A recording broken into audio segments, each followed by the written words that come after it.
السلام عليكم ورحمة الله وبركاته. إن الحمد لله نحمده ونستعينه ونستغفره ونعوذ بالله من شرور أنفسنا ومن سيئات أعمالنا. من يهده الله فلا مضل له ومن يضلل فلا هادي له. وأشهد أن لا إله إلا الله وحده لا شريك له وأشهد أن محمدا عبده ورسوله صلى الله تعالى عليه وعلى آله وصحبه وسلم تسليما كثيرا.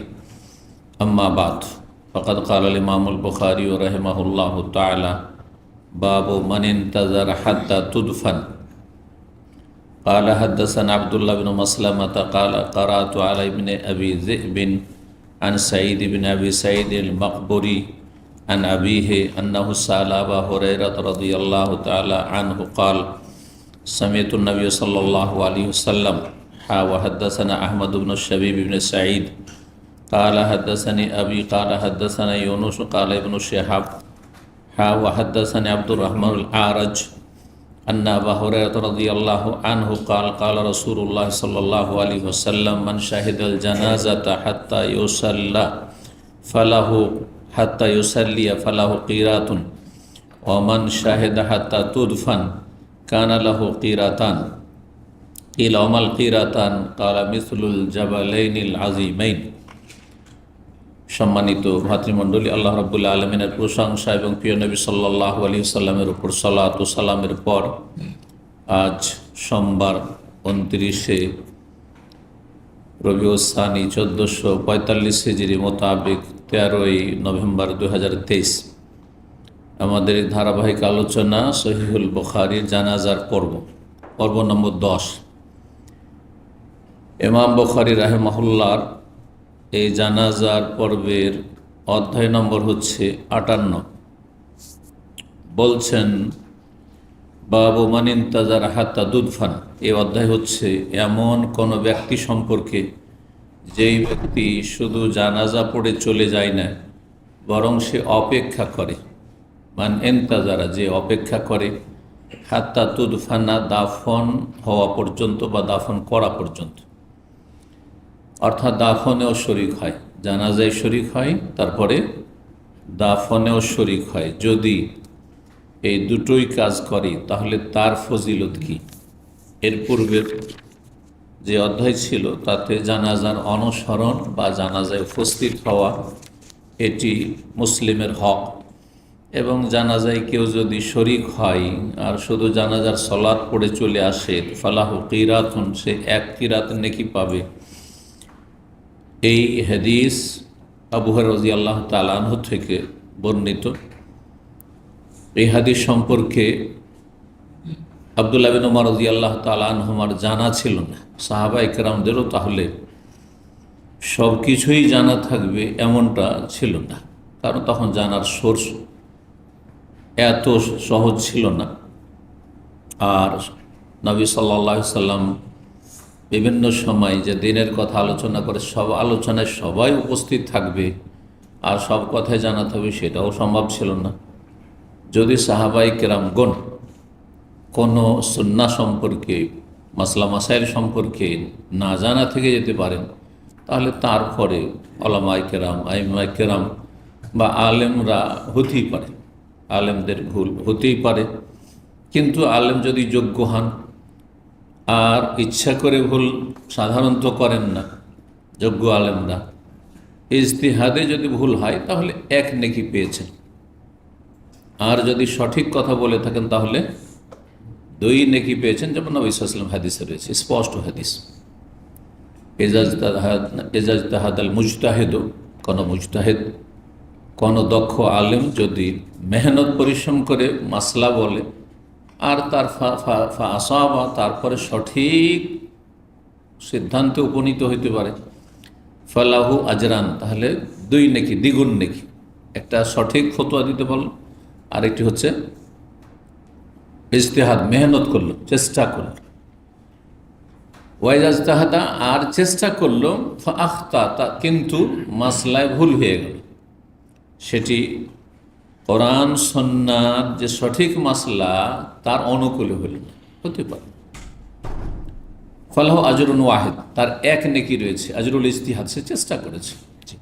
ভুলের ঊর্ধ্বে একমাত্র সৈয়দুল মুরসালিন খাতামুন নবীন মোহাম্মদ রাসূলুল্লাহ সাল্লাল্লাহু আলাইহি ওয়াসাল্লাম। ওমা ইয়ানতিকু আনিল হাওয়া, কারণ তিনি নিজের পক্ষ থেকে বলতেন না।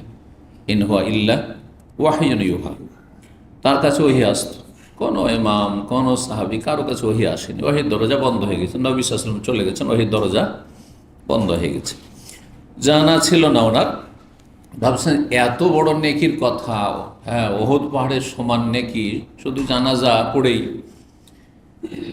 তো কেমন যেন আবু হুরায়রা খুব বেশি হাদিস বয়ান করছে, এর সত্যতা যে কতটুকু এ সম্পর্কে একটু মন্তব্য করলেন আব্দুল্লাহ বিন উমর রাদিয়াল্লাহু তাআলা আনহুমা। যেহেতু জানা ছিল না বিষয়টি, এত বড় সওয়াবের কথা, বড় অঙ্কের সওয়াব হলে স্বাভাবিক একটা প্রশ্ন উঠে যে এত বড় সওয়াব, তাহলে এটা কি আসলেই প্রমাণিত? তখন তিনি বললেন যে আয়েশা রাদিয়াল্লাহু তাআলা আনহাকে জিজ্ঞাসা করে দেখো। আয়েশা রাদিয়াল্লাহু তাআলা আনহা তার সত্যায়ন করলেন। হাদিস 1324 নম্বর, এর আগের হাদিস, যেখানে গিয়ে আমরা থেমেছিলাম গত পর্বে। ফাসাদ্দাকাত ইয়ানি আয়েশা, আয়েশা রাদিয়াল্লাহু তাআলা তো সত্যায়ন করলেন যে হ্যাঁ, যদি কেউ জানাজার সালাত পড়ে তাহলে এক কিরাত। তো এক কিরাত শুধু জানাজাত, আর এক কিরাত হচ্ছে দাফনের শরীক হয়। তো এখন আলোচনা এই 18 নম্বর অধ্যায়ে অপেক্ষা করেন, দাফনেও শরীক হন তাহলে 2 কিরাত নেকি পাবেন। 1325 নম্বর হাদিস ইমাম বুখারী রাহিমাহুল্লাহর উস্তাদ আব্দুল্লাহ বিন মাসলামা আল কানাবী তিনি বলছেন কারাতু আলা ইবনে আবি যিব, তিনি পড়েছেন হাদিস ইমাম বা মুহাদ্দিস ইবনে আবি যিবের সামনে, আর তারপরে তিনি অনুমতি দিয়েছেন। এটা একটা পদ্ধতি। হাদিস পড়ার দুটো পদ্ধতি, একটি হচ্ছে যে ওস্তাদি হাদিস বয়ান করছেন, যেমন আমি এখন নিজেই পড়ছি আর আপনাদের সামনে বয়ান করছি, হাদিস, এটা হাদিস বয়ান করা। আর একটি হচ্ছে যে ছাত্র পড়ছে আর তারপর বলো যে হাদিসগুলি পড়লে এই হাদিসগুলি আমার থেকে বর্ণনা করতে পারবে। যখন হাদিস সংকলনের যুগ ছিল, এখন তো হাদিসের সারা ভাষ্যের যুগ, এখন আর সংকলনের যুগ, সংকলন যা হওয়ার হয়ে গেছে। জি, সহিহ জয়ীফ সেগুলিও বিভিন্ন কিতাবাদিতে ছড়িয়ে ছিটিয়ে আছে, যে যতটা এলেম হাসিল করতে করলো, আর যার এলেম সেখানে পৌঁছিল না সে তা থেকে না জানাই থেকে। তো ইবনে আবি যিবের সামনে তিনি পড়েছেন, মানে আব্দুল্লাহ ইমাম বুখারীর ওস্তাদ পড়েছেন, আর তারপরে বলেছেন যে হাদিসগুলি পড়লে আমার থেকে বর্ণনা করতে পারবে, একটা তরিকা। তিনি বর্ণনা করেছেন সাঈদ ইবনে আবি সাঈদ আল মাকবুরি থেকে, তিনি তার পিতা আবু সাঈদ আল মাকবুরি থেকে বর্ণনা করছেন, তিনি তাবি বর্ণনা করছেন, বলছেন আন্নাহু সাআলা আবু হুরায়রা, তিনি আবু হুরায়রা রাদিয়াল্লাহু তাআলা আনহুকে জিজ্ঞেস করেছেন। তো আবু হুরায়রা রাদিয়াল্লাহু সাহাবীকে জিজ্ঞেস করে, তার মানে তিনি নিশ্চিত তাবেঈ, তাই না? প্রমাণিত হল। আবু হুরায়রা রাদিয়াল্লাহু তাআলা বলছেন সামিআতুন নবী, আমি নবী সাল্লাল্লাহু আলাইহি ওয়াসাল্লামকে বলতে শুনেছি। এত দূর যাওয়ার পরে আবার শব্দ লেখা আছে। এটা সাধারণত সহিহ বুখারীতে এখন পর্যন্ত হয়তো এসছে কিনা, বা আসলেও হয়তো ব্যাখ্যা করা হয়নি, কারণ অধিকাংশ সময় আমরা সনদের অর্থ করি না। কিন্তু এটাও বুঝে নেওয়া প্রয়োজন আপনাদের, সেটা হচ্ছে মানে তাহউইল, মানে সনদের পরিবর্তন। হচ্ছে শর্ট ফর্ম, আজকাল যে শর্ট ফর্ম MBBS, তাই না? শর্ট ফর্ম MA, BA ইত্যাদি, এসবগুলি শর্ট ফর্ম বলা হয়। তো টাও কিসের শর্ট ফর্ম? তাহউইলের। তাহউইল মানে সনদের পরিবর্তন। সনদের পরিবর্তনে দ্বিতীয় সনদ, মানে কয়েকটি সনদ তাহলে নিয়েছেন ইমাম বুখারী রাহিমাহুল্লাহ। একটি সনদ তো হয়ে গেল ঠিক আব্দুল্লাহ বিন মাসলামা ইমাম বুখারী ওস্তাদ। দ্বিতীয় সনদে বলছেন হাদ্দাসানা আহমদ ইবনে শাবীব ইবনে সাঈদ, হাদিস বয়ান করেছেন আহমদ বিন শাবীব ইবনে সাঈদ, ইমাম বুখারী আর এক ওস্তাদ। দুটো সনদ। একাধিক সনদ থাকলে ফায়দা কি? ফায়দা হচ্ছে যে সমর্থন, একটি কথা একজন বয়ান করছে আর একাধিক লোক, অবশ্যই তাতে একটা শক্তি আসছে, তাই না? তো দ্বিতীয় সনদ হচ্ছে এই, তিনি বলছেন হাদ্দাসানি আবি, আহমদ ইবনে শাবীব বলছেন আমার আব্বা বয়ান করেছেন শাবীব ইবনে সাঈদ। আলা হাদ্দাসানা ইউনুস, তিনি বলছেন যে আমাকে হাদিস বয়ান করেছেন ইউনুস, ইমাম ইউনুস। আলা ইবনে শিহাব, ইবনে শিহাব জুহরি থেকে প্রখ্যাত তাবি। তৃতীয় সনদ হা মানে তাহউইল, সনদের পরিবর্তন। এখানে ইবনে শিহাব জোহরি বলছেন ওয়াহাদ্দাসানি আব্দুর রহমান, এখানে ইমাম বুখারীর ওস্তাদ আব্দুর রহমান আরাজ নয়, কারণ মাঝখানে গ্যাপ রয়েছে। এই জন্য ইবনে শিহাব জোহরি বলছেন আর এক সনদে, সনদ পরিবর্তন, আর এক সনদে, মানে এই সনদে ইবনে শিহাব জোহরি যে রয়েছেন তিনি বর্ণনা করেছেন কার থেকে, বলছেন প্রখ্যাত তাবি থেকে বর্ণনা করছেন আব্দুর রহমান ইবনে হুরমুজ আল আরাজ, জি, যিনি আরাজ বলে পরিচিত হাদিসের সনদে। পা তার খোঁড়া ছিল, খোঁড়াকে কি বলা হয়? আরাজ বলা হয়। তো যদি কেউ মাইন্ড না করে, কষ্ট না নেই, হ্যাঁ, তাহলে শারীরিক কোনো দোষ ত্রুটি দিয়ে তার নামকরণ জায়েজ আছে। কিন্তু যদি মাইন্ড করে, কষ্ট পায়, তাহলে বলা জায়েজ নাই। এটা আপনাকে বুঝতে হবে। কারণ অনেকে আমাদের সমাজে বেটার লোককে ওইভাবে ডাকে, হ্যাঁ, লম্বা লোককে ডাকে, খোঁড়াকে ল্যাংড়া বলে ডাকে, তাই না? হাত কারো না থাকলে টুন্ডা বলে ডাকে, হ্যাঁ, পরিচয়। অথবা কেউ কারো একটা চোখ নেই তো কানা, অমুক কানা, এতে স্বাভাবিক কষ্ট পায়। আজকালকার মানুষরা বিশেষ করে কষ্ট পাবে, সুতরাং বলা জায়েজ নয়, বলা জায়েজ নয়। জি, যেই নাম তার বাবা রেখেছে সেই নাম দিয়ে ডাকবে, যেই নাম পছন্দ করে মানুষ নিজের জন্য সেই নামে ডাকবেন। জি, এমন কোনো নামে ডাকা জায়েজ নয় যেই নামে ডাকা যেই ব্যক্তিকে ডাকছেন, হ্যাঁ, সে অপছন্দ করে বা কষ্ট পায়। ওয়ালা তানাবাজু বিল আলকাব, সূরা হুজরাতে সামাজিক আদব কায়দা শেখানো হয়েছে। সামাজিক আদব কায়দা যদি শিখতে হয় তো সূরা হুজরাতে তাফসীর পড়তে হবে, পুরুষ হোক আর নারী, খুবই জরুরি। বেশ কিছু আদব কায়দা, নীতিমালা, যাতে সামাজিক সম্পর্ক ভালো থাকে, সমাজের সম্পর্ক একের অপরের সাথে ভালো থাকে। তার একটি হচ্ছে যে কেউ কাউকে মন্দ নামে ডেকো না, ওয়ালা তানাবাজু বিল আলকাব। অথচ লাকাব মানে টাইটেল, কিন্তু খারাপ টাইটেল ডাকা যাবে, ভালো টাইটেল হওয়ার অসুবিধা নেই। তো আব্দুর রহমান আরাজ, সালাফে সালেহিনরা কষ্ট পেতেন না, তারা জানতেন যে তাকে চেনা, আব্দুর রহমান মেলা, কোন আব্দুর, শুধু আব্দুর রহমান বলা থাকলে চেনা যাবে না, সেই জন্য মুহাদ্দিসরা এইভাবে তারা তার পরিচিতি দিতেন। আব্দুর রহমান ইবনে হুরমুজ আল আরাজ, বাপের নাম হুরমুজ ছিল। তিনি হচ্ছেন আবু হুরায়রা রাদিয়াল্লাহু তাআলা আনহু সাহাবীর ছাত্র। তিনি বলছেন আন্না আবা হুরায়রা রাদিয়াল্লাহু আনহু কাল, আবু হুরায়রা রাদিয়াল্লাহু তাআলা বর্ণনা করেছেন যে হাদিসের তিনটি স্বর্ণ দেশে ওপর দিকে মিলেছে। হ্যাঁ, কোন সাহাবীতে? আবু হুরায়রা রাদিয়াল্লাহু তাআলা আনহু থেকে। তো আবু হুরায়রা রাদিয়াল্লাহু তাআলা আনহু বলছেন যে কালা রাসূলুল্লাহ, রাসূলুল্লাহ বলেছেন মান শাহিদাল জানাজাতা, কেউ যদি জানাজায় উপস্থিত হয়। শাহেদা আর দুটো অর্থ হয়, ক্ষেত্র বিশেষে আপনাকে অর্থ করতে হবে। শাহেদা মানে হাজির হওয়া, শাহেদ মানে হাজির হয়, আর শাহেদে আশহাদু, শাহেদ মানে উপস্থিত হয়, হ্যাঁ, উপস্থিত হয়। শাহেদা মানে কি বললাম? হাজির থাকা, হাজির থাকার উপস্থিত একই জিনিস। আর একটি হচ্ছে সাক্ষী দেওয়া। শাহেদে আশহাদু, শাহেদ মানে হচ্ছে সাক্ষী। তো সাক্ষীকে যে শাহেদ বলা হয় বা শাহেদে আশহাদু মানে সাক্ষী দেওয়া বলা হয়, কারণ সাধারণত সাক্ষী ওই ব্যক্তি দিয়ে থাকে যেই ব্যক্তি সেখানে উপস্থিত বা সেই ঘটনা সম্পর্কে তার জানা আছে ভালোভাবে। আর সাধারণত এইটা সেখানে সশরীরে উপস্থিত থাকলে সেটা সম্ভব।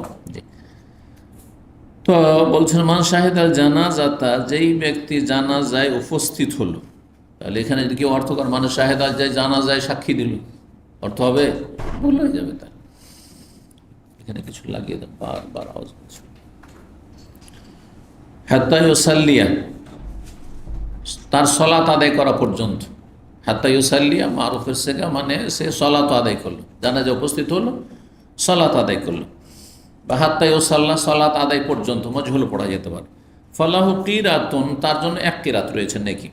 অমান শাহেদ, আর যেই ব্যক্তি উপস্থিত হলে জানা যায়, হাত্তা তুদফানা, দাফন করা পর্যন্ত। কান আল্লাহ কিরাতান, তার জন্য দুই কিরাত রয়েছে। কিলা, তখন জিজ্ঞাসা করা হইল রাসূলুল্লাহ সাল্লাল্লাহু আলাইহি ওয়াসাল্লামকে, ওমাল কিরাতান, দুই কিরাত কি ইয়া রাসূলুল্লাহ? কালা, বলে মিসলুল জাবালাইনিল আযীমাইনি, দুটো বিশাল পাহাড়ের মতো। ছোটখাটো পাহাড় না, বিশাল দুটো পাহাড়ের মতো। জি, আল্লাহু আকবার।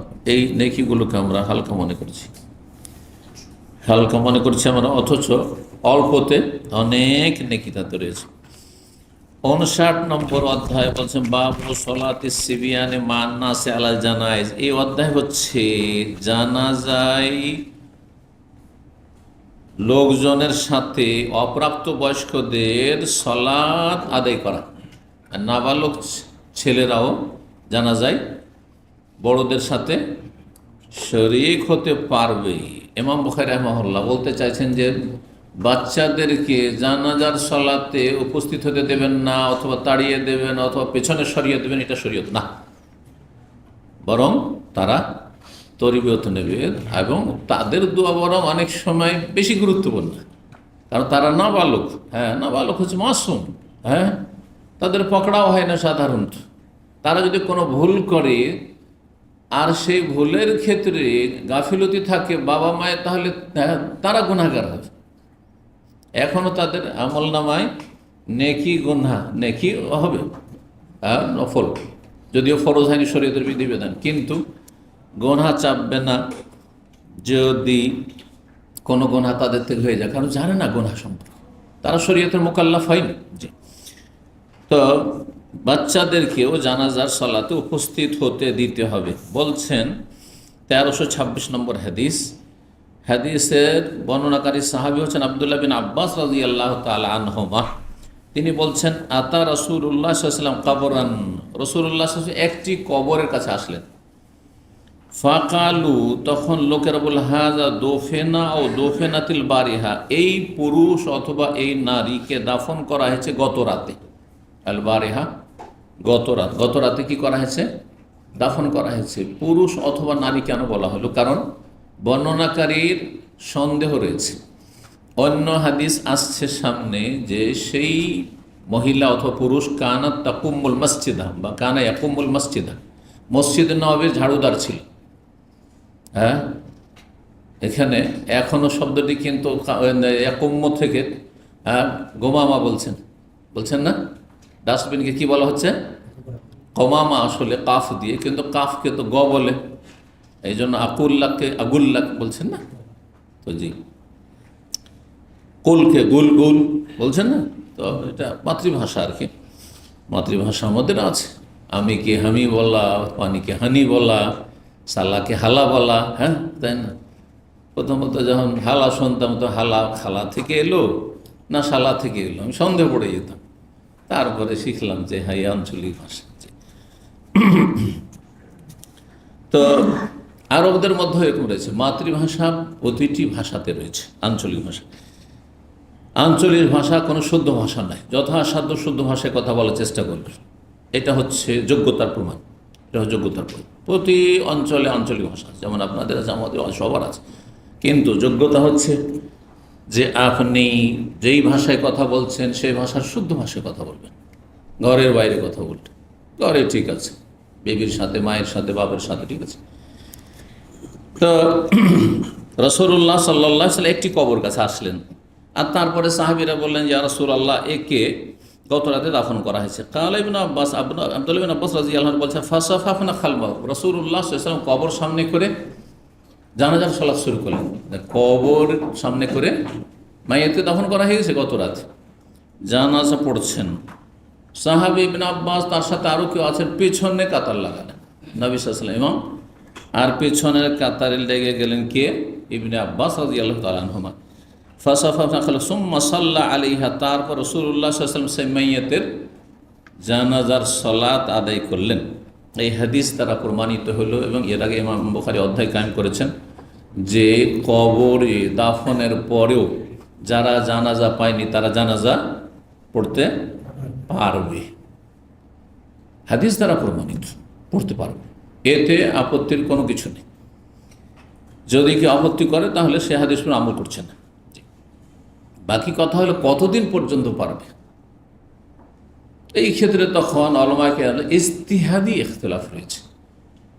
এতটা অবশ্য স্বীকৃত যে নতুন নতুন কবরটা হইতে হবে, মানে 5 বছর 10 বছর হয়ে গেছে তারপর এমন নয়, হ্যাঁ এমন এত পুরানো না। হ্যাঁ নতুন কতদিন, অনেকে বলেছেন 1 মাস পর্যন্ত নতুন বলা যেতে পারে যে এটা নতুন কবর, 2-4-6 মাস হয়ে গেছে নতুন কবর সাধারণত বলবেন না। তো 1 মাসের কেউ কেউ বলেছেন। তবে এইরকম কোনো শর্ত ইশারা ইঙ্গিত হাদিসে আসেনি, যার ফলে অনেক সময় প্রবাসে আছেন, আব্বা মারা গেছে আপনার ছুটি থেকে আসার পরে, আর তারপরে 2 বছর 3 বছর ছুটি পেলেন না, বা যে কোনো কারণে আইনগত সমস্যায় যে কোনো কারণে যেতে পারলেন না, আর্থিক সমস্যা যেতে পারলেন, গেলেন 3 বছর পরে। আমাদের দেশের লোকেরা কবর সামনে করে জানাজা পড়া যে হাদিসে আছে এ আমল জানেই না, কারণ আলেমরা শিখাই না, যার ফলে অথচ সেই ব্যক্তি নিজের বাবা মা তারা বেশি হক রাখে। আর দোয়ার সবচাইতে উত্তম তরিকা হচ্ছে জানাজার সালাত। এমনিও দোয়া করা যায়, কিন্তু তার চাইতে উত্তম হচ্ছে জানাজা পড়ে দোয়া করা, জানাজার ভিতরে দোয়া করা। সুতরাং আপনি 3 বছর পরে গেলেন, আপনার আপনজন প্রিয়জন মারা যাওয়ার পরে দাফন হয়ে গেছে, কবর সামনে করে জানাজা পড়লেন, জায়েজ আছে। যেহেতু হাদিস এমন নাই যে 1 মাস পরে আর চলবে না, কি 2 মাস 3 মাস পরে চলবে না, যতদিন সরে গলে যাওয়ার পরে চলবে না, এমন কিছু নেই। এগুলো ইজতিহাদি শুধু ফতোয়া। জি, আল্লাহ তাআলা। তবে যারা জানাজা পড়েননি, যারা জানাজা পড়েছেন তারা নয়, তারা শুধু দোয়া করবেন, কবর জিয়ারত করতে গিয়ে দোয়া করবেন। জি, একা সুন্নত সম্মিলিত দোয়ার কোনো প্রমাণ হাদিসে নেই। জি, তো এই ছিল হাদিস। এখন এই হাদিসের সাথে অধ্যায়ের সম্পর্কটা কি, যেটাকে মুনাসাবাত বলা হয় বা মোতাবাকা বলা হয় আরবিতে, মিল আছে। অধ্যায় হচ্ছে যে বাচ্চারাও বড়দের সাথে জানাজায় শরীক হবে, তাই না? আর হাদিসে বাচ্চাদের কথা স্পষ্ট নেই, কথাটি গত আলোচনাতে সম্ভবত এসেছে। সেটা হচ্ছে যে আব্দুল্লাহ বিন আব্বাস রাদিয়াল্লাহু তাআলা আনহুমার বয়স তখন 10-11 বছর, তার বেশি নয়। এই ঘটনার সময় 10-11 বছর, বেশি হবে না, নাবালক। তো এখান থেকে ইমাম বুখারী রাহিমাহুল্লাহ প্রমাণ করেছেন। জি, 60 নম্বর অধ্যায় বলছেন বাবু সলাতে আলা জানাইজ বিল মুসাল্লা ওয়াল মসজিদে। এই অধ্যায় হচ্ছে জানাজার সলাত আদায় করার বৈধতা সম্পর্কে, প্রমাণ সম্পর্কে। বিল মুসাল্লা, ঈদগাহে, মুসাল্লা মানে মুসাল্লাল ঈদ। এখন এখানে ঈদগাহকেও কি বলা হচ্ছে? মুসাল্লাল ঈদ। জি, মুসাল্লা মানে সলাতের জায়গা, কিন্তু সলাতের জায়গা এখানে সংক্ষেপ করা হয়েছে। মুসাল্লাল ঈদ ছিল, সেটাকে আল মুসাল্লা করা হয়েছে। ওয়াল মসজিদ, আর মসজিদে, অর্থাৎ জানাজা যদি ঈদগাহে পড়েন জায়েজ, জানাজা যদি মসজিদের ভিতরে পড়েন, মসজিদের ভিতরে জানাজা যদি পড়েন তো মাইয়াতকে মসজিদের ভিতরে নিয়ে যেতে হবে, জায়েজ রয়েছে। অধিকাংশ আইম্মায়ে কেরামদের এটি মত, এবং এর পক্ষে হাদিস রয়েছে, যে হাদিস আসছে। এছাড়া সহিহ মুসলিম আরও স্পষ্ট হাদিস রয়েছে, সহিহ মুসলিম স্পষ্ট হাদিস রয়েছে, ইনশাআল্লাহ তাআলা সেই হাদিসটি উল্লেখ করছি। জানাজার সালাত নবী সাল্লাল্লাহু আলাইহি ওয়াসাল্লামের আমলে মসজিদ নববীতে ভিতরে হয়েছে, এবং মাইয়াত সামনে করেও হয়েছে, আর গায়বানা যে জানাজাশির সেটাও হয়েছে, যেমন এখানে সহিহ বুখারীতে রয়েছে। কিন্তু একদল বলছেন যে না, মসজিদে মাইয়াতকে ঢুকানো যাবে না, হ্যাঁ মৃতদেহ লাশ ঢুকানো যাবে না, কারণ নাপাক হয়ে যেতে পারে। এগুলো রায়, শুধু ব্যক্তিগত মত, হাদিসের খেলাফ ব্যক্তিগত মত গ্রহণযোগ্য নয়। হাদিসের পক্ষে যদি আপনার যুক্তি থাকে তো হ্যাঁ ঠিক আছে, কিন্তু হাদিসের বিপক্ষে আপনি যুক্তি পেশ করবেন, এতে নাজাত নেই, এতে মুক্তি নেই। এটি হাদিসের বিরোধিতা কি দিয়ে? আকল দিয়ে, নাকলের বিরোধিতা। আকল মানে যুক্তি, বিবেক, আর নাকল মানে দলিল, যা আল্লাহ এবং রসুল থেকে নকল হয়ে এসছে, বর্ণিত হয়ে এসছে। জি, 1327 নম্বর হাদিস বর্ণনা করছেন সাঈদ ইবনে মুসাইয়্যিব প্রখ্যাত তাবেঈ, আবু সালামা ইবনে আব্দুর রহমান প্রখ্যাত তাবেঈ, মদিনার 7 জন যে ফুকাহা মুহাদ্দিসিন ছিলেন তাবেঈনদের জামানায়, তাদের অন্যতম। আন্নাহুম হাদ্দাসাহু, এই উভয়ই বর্ণনা করেছেন। এই হাদিসটি কাকে বর্ণনা করেছেন? ইবনে শিহাবকে, ইবনে শিহাব জোহরি আর এক তাবেঈ বর্ণনা করেছেন। তাবেই থেকে, সিনিয়র তাবেই থেকে, দুইজন তাবেই থেকে বর্ণনা করেছেন ইবনে শিহাব জুহরি রাহিমাহুমুল্লাহ জামিয়ান। আর তিনি বর্ণনা করেছেন, বা এই দুইজন বর্ণনা করেছেন আবু হুরায়রা রাদিয়াল্লাহু তাআলা আনহু থেকে। হাদিস কি? তাআলা বলেছেন, না লানা রাসূলুল্লাহ সাল্লাল্লাহু আলাইহি ওয়াসাল্লাম নাজাশিয়া সাহিবাল হাবাশাতে আল ইয়াউমাল্লাযী মাতা ফি ফাকালা ইস্তাগফিরু লিআখিকুম। রাসূলুল্লাহ সাল্লাল্লাহু আলাইহি ওয়াসাল্লাম নাজাশি, যিনি হাবাশা আবেশিনিয়ার রাষ্ট্রপ্রধান ছিলেন, সাহেব আল হাবাসা, হাবাসার সঙ্গী, সবসময় শাব্দিক অর্থ হয় না, সঙ্গী ক্ষেত্র বিশেষে সাহেব মানে সঙ্গী, হ্যাঁ, ক্ষেত্র বিশেষে সাহেব মানে ছাত্র, হ্যাঁ, সাহেব মানে ছাত্র। ইমাম আবু হানিফা রাহমাহুল্লাহর দুইজন সবচেয়ে বড় সিনিয়র ছাত্র ছিলেন, তাদের নাম কি কে বলতে পারেন? আবু ইউসুফ মুহাম্মদ রাহমাহুল্লাহ। এই দুইজন যখন হানাফি ফিকার কিতাবে কোনো মাসলা ইখতিলাফ হয়েছে, আবু হানিফার একটি মত, আর একদিকে আবু ইউসুফ আর মোহাম্মদ, তখন বলা হয়েছে সাহেবাইন, এই কথা বলেছেন। হ্যাঁ, সাহেবাইন মানে দুইজন সঙ্গী। দুইজন সঙ্গী, কার সঙ্গী? দুইজন সঙ্গী এবং আবু হানিফার। তাহলে এখানে দুইজন ছাত্র, সঙ্গী মানে ছাত্রের অর্থ রয়েছে। হানাফি ফিকার তাহলে আরো দুটো পরিভাষা বলে দিই, যাতে করে বুঝতে সুবিধা হয় কেউ যদি ফিকার কিতাব পড়ে। শাইখাইন, যদি হানাফি ফিকার থাকে যে শাইখাইন এই কথা বলেছেন, তাহলে এর মানে কি হয়? হানাফি ফিকার দুই শেখ মানে দুইজন ওস্তাদ। দুই শেখ মানে, শেখ মানে এখানে ওস্তাদ। আর উপরে এখন পর্যন্ত ওই 1400 বছর আগে থেকে আবু হানিফার জামানা থেকে আর ফিকার কিতাবে যেমন আছে তেমনই এখন আলেমদেরকে কি বলছে? শেখ বলছে। না, আমার দেশে পরিভাষা পাল্টে গেছে। কোনো ফিকার কিতাবে অমুক মৌলানা বলেছেন, অমুক হুজুর বলেছেন, পাবেন? তাহলে আমরা অনেক কিছু পরিবর্তন করে ফেলেছি পরিভাষা, ইসলামী পরিভাষা। কিন্তু সালাফদের যুগ থেকে ওস্তাদকে শেখ বলা এটা চলে আসছে। ইমাম আহমদকে তার ছাত্ররা শেখ বলতেন। ইমাম ইবনে তাইমিয়াকে বহু জায়গায় ইবনে কাইয়িম রাহিমাহুল্লাহ কালা শেখুন, আমাদের শেখ বলেছেন। তারপরে এইখানেও হানাফি ফিকার কথাই নেন যে আবু হানিফা এবং আবু ইউসুফ রাহিমাহুল্লাহ দুইজনেই যেহেতু ইমাম মুহাম্মদের ওস্তাদ, সেজন্য শাইখাইনের ফতোয়া হচ্ছে এটি, অর্থাৎ আবু হানিফা এবং আবু ইউসুফের দুইজন রাহিমাহুল্লাহ, এই দুইজনের মত হচ্ছে এটি। তো শাইখাইন মানে দুই ওস্তাদ। আর যদি এমনটা আরেকটা পরিভাষা আছে ফিকার হানাফিতে, তরফাইন। তরফ মানে, হ্যাঁ, তরফ মানে কিনারা, আর তরফ মানে পক্ষ। জি, তরফ। এই জন্য আমাদের সে পক্ষপাতিত্বকে তরফদারি করা বলা হয়। হ্যাঁ, জি। তো তরফাইন মানে দুই কিনারা, দুই দিকে, মানে একদিকে ওস্তাদ আর একদিকে ছাত্র। দুই দিকে মানে কি? ছাত্র আর ওস্তাদ, এটা দুই দিক। তো তারফাইন যখন কোনো ফিকার মাসলায় আসবে হানাফি ফিকায়, তখন ওর অর্থ হবে ওস্তাদ আর ছাত্র দুইজনের একমত। তো ওস্তাদ ছাত্র, তো আবু ইউসুফ ছাত্র আবু হানিফা। হ্যাঁ, তো এখানে ওস্তাদ ছাত্র মানে আবু হানিফা আর আবু ইউসুফ নিলে হবে না। আবু হানিফা আবু ইউসুফ যদি একমত হন তাহলে তো সেইখানে হয়ে গেল পরিভাষা, তাহলে তাকে নেওয়া যাবে না। কি নিতে হবে? আবু হানিফা এবং ইমাম মুহাম্মদ, ইমাম আবু হানিফ, ইমাম মুহাম্মদ রাহিমাহুল্লাহ দুইজন যদি একমত পোষণ করেন, তখন বলা হয় ওয়াকালা তারফানে বা হাযা কাউলুত তারফাইন। কথা বোঝা গেছে? তাহলে এই তিনটি পরিভাষা, সাহেবাইন আর শাইখাইন আর তারফাইন। তো সাহেব মানে কি হয়ে গেল এখানে?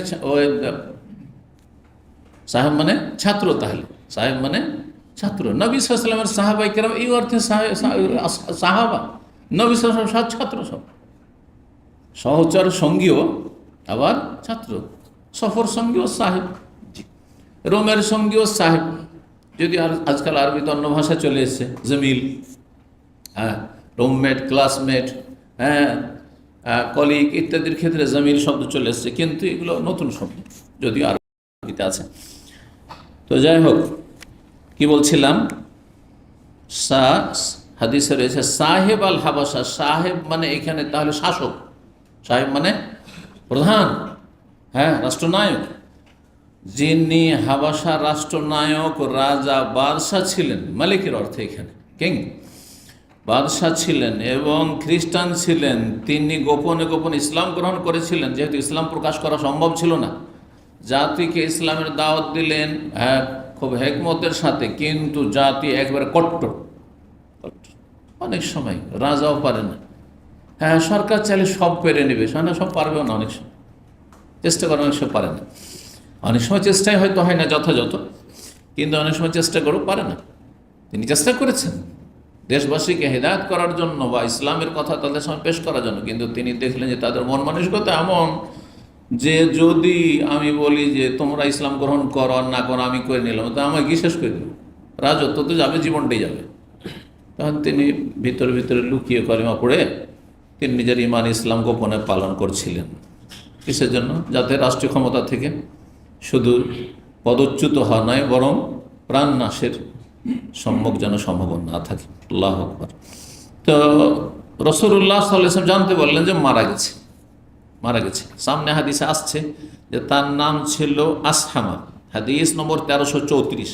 আমরা এখন 27-এ আছি, কয়েকটি হাদিস পরেই তার নাম আসছে আসহামা। তার নাম নিয়ে ইখতিলাফ রয়েছে, কিন্তু সহিহ বুখারী এই হাদিস স্পষ্ট করে, এবং ইমাম বুখারী রাহিমাহুল্লাহ এই কথা স্পষ্ট করতে চাইছেন যে যেই রাজা ইসলাম গ্রহণ করেছিলেন আবেসিনিয়ার, এবং ইসলামের বড় খেদমত করেছিলেন, যারা মুহাজিরিন ছিল, মুস্তাজাফিন মক্কার অসহায় লোকেরা, প্রথম যে হিজরতে উলাতে হিজরত করে গিয়েছিলেন আবেসিনিয়ায় রাসূলুল্লাহ নির্দেশক্রমে, তাদেরকে আশ্রয় দিয়ে দিয়েছিলেন, তাদের সার্বিক হেফাজতের ব্যবস্থা করেছিলেন, তাদের থাকার ব্যবস্থা করেছিলেন। তো তিনি হঠাৎ মারা গেলেন। সেই দেশে কোনো মুসলিম নেই যে এই ফরজ জানাজা আদায় করবে, ফারজে কিফায়া আদায় হবে, যার ফলে রাসূলুল্লাহ সাল্লাল্লাহু আলাইহি ওয়াসাল্লামের কাছে ওহী আসলো, ওহী মারফত। তখন তার যোগাযোগ মাধ্যম ছিল না, লোহিত সাগরের এপার আর ওপার, হ্যাঁ, এপারে মক্কা পূর্ব দিকে আর পশ্চিম দিকে হচ্ছে হাবাসা, আবেসিনিয়া, জানার কোনো ব্যবস্থা ছিল না। আল্লাহ জানিয়ে দিলেন। না মানে হচ্ছে নাইয়ন, মানে খাবারুল মৌত। রাসূলুল্লাহ আমাদেরকে খবর দিলেন মৃত্যুর। কার? নাজাশির সাহেব আল হাবাসা, যিনি হাবাসার শাসক ছিলেন। আর ইয়াউমাল্লাযী মাতা ফীহি, এমন নয় যে বিলম্বে 10-20 দিন পর কারো মাধ্যমে খবর পেয়েছেন, সেই দিনেই, যেই দিনে তিনি ইন্তেকাল করেন, সাথে সাথে। ফাকাল, আর বললেন যে তোমাদের ভাই মারা গেছেন, নাজাশি রাজা, আর তার জানাজা সেখানে হয়নি, সুতরাং তার জানাজা উম্মতের ফরজ রয়েছে, আমরা জানাজা পড়ি। এ হচ্ছে গায়বানা জানাজা। রাসূলুল্লাহ গত সপ্তাহে, গত আলোচনাতে বিস্তারিত আলোচনা করেছি। গায়বানা জানাজা 3টি মত রয়েছে। একটি হচ্ছে যে শুধু যার জানাজা হয়নি তার জানাজা পড়া যাবে গায়বানা, অন্য কারো চলবে না। এটা হচ্ছে হানাফি মযহাবের মত। শাফি মযহাবের মত হচ্ছে যে কোনো মুসলিমের গায়বানা জানাজা হইতে পারে, একবারে ব্যবহৃতাতে ছাড়, এই একটি ঘটনা দিয়ে তারা, অথচ একটি ঘটনা দিয়ে এটা প্রমাণিত হয় না। এখানে ইমাম শাফির মতটি দুর্বল।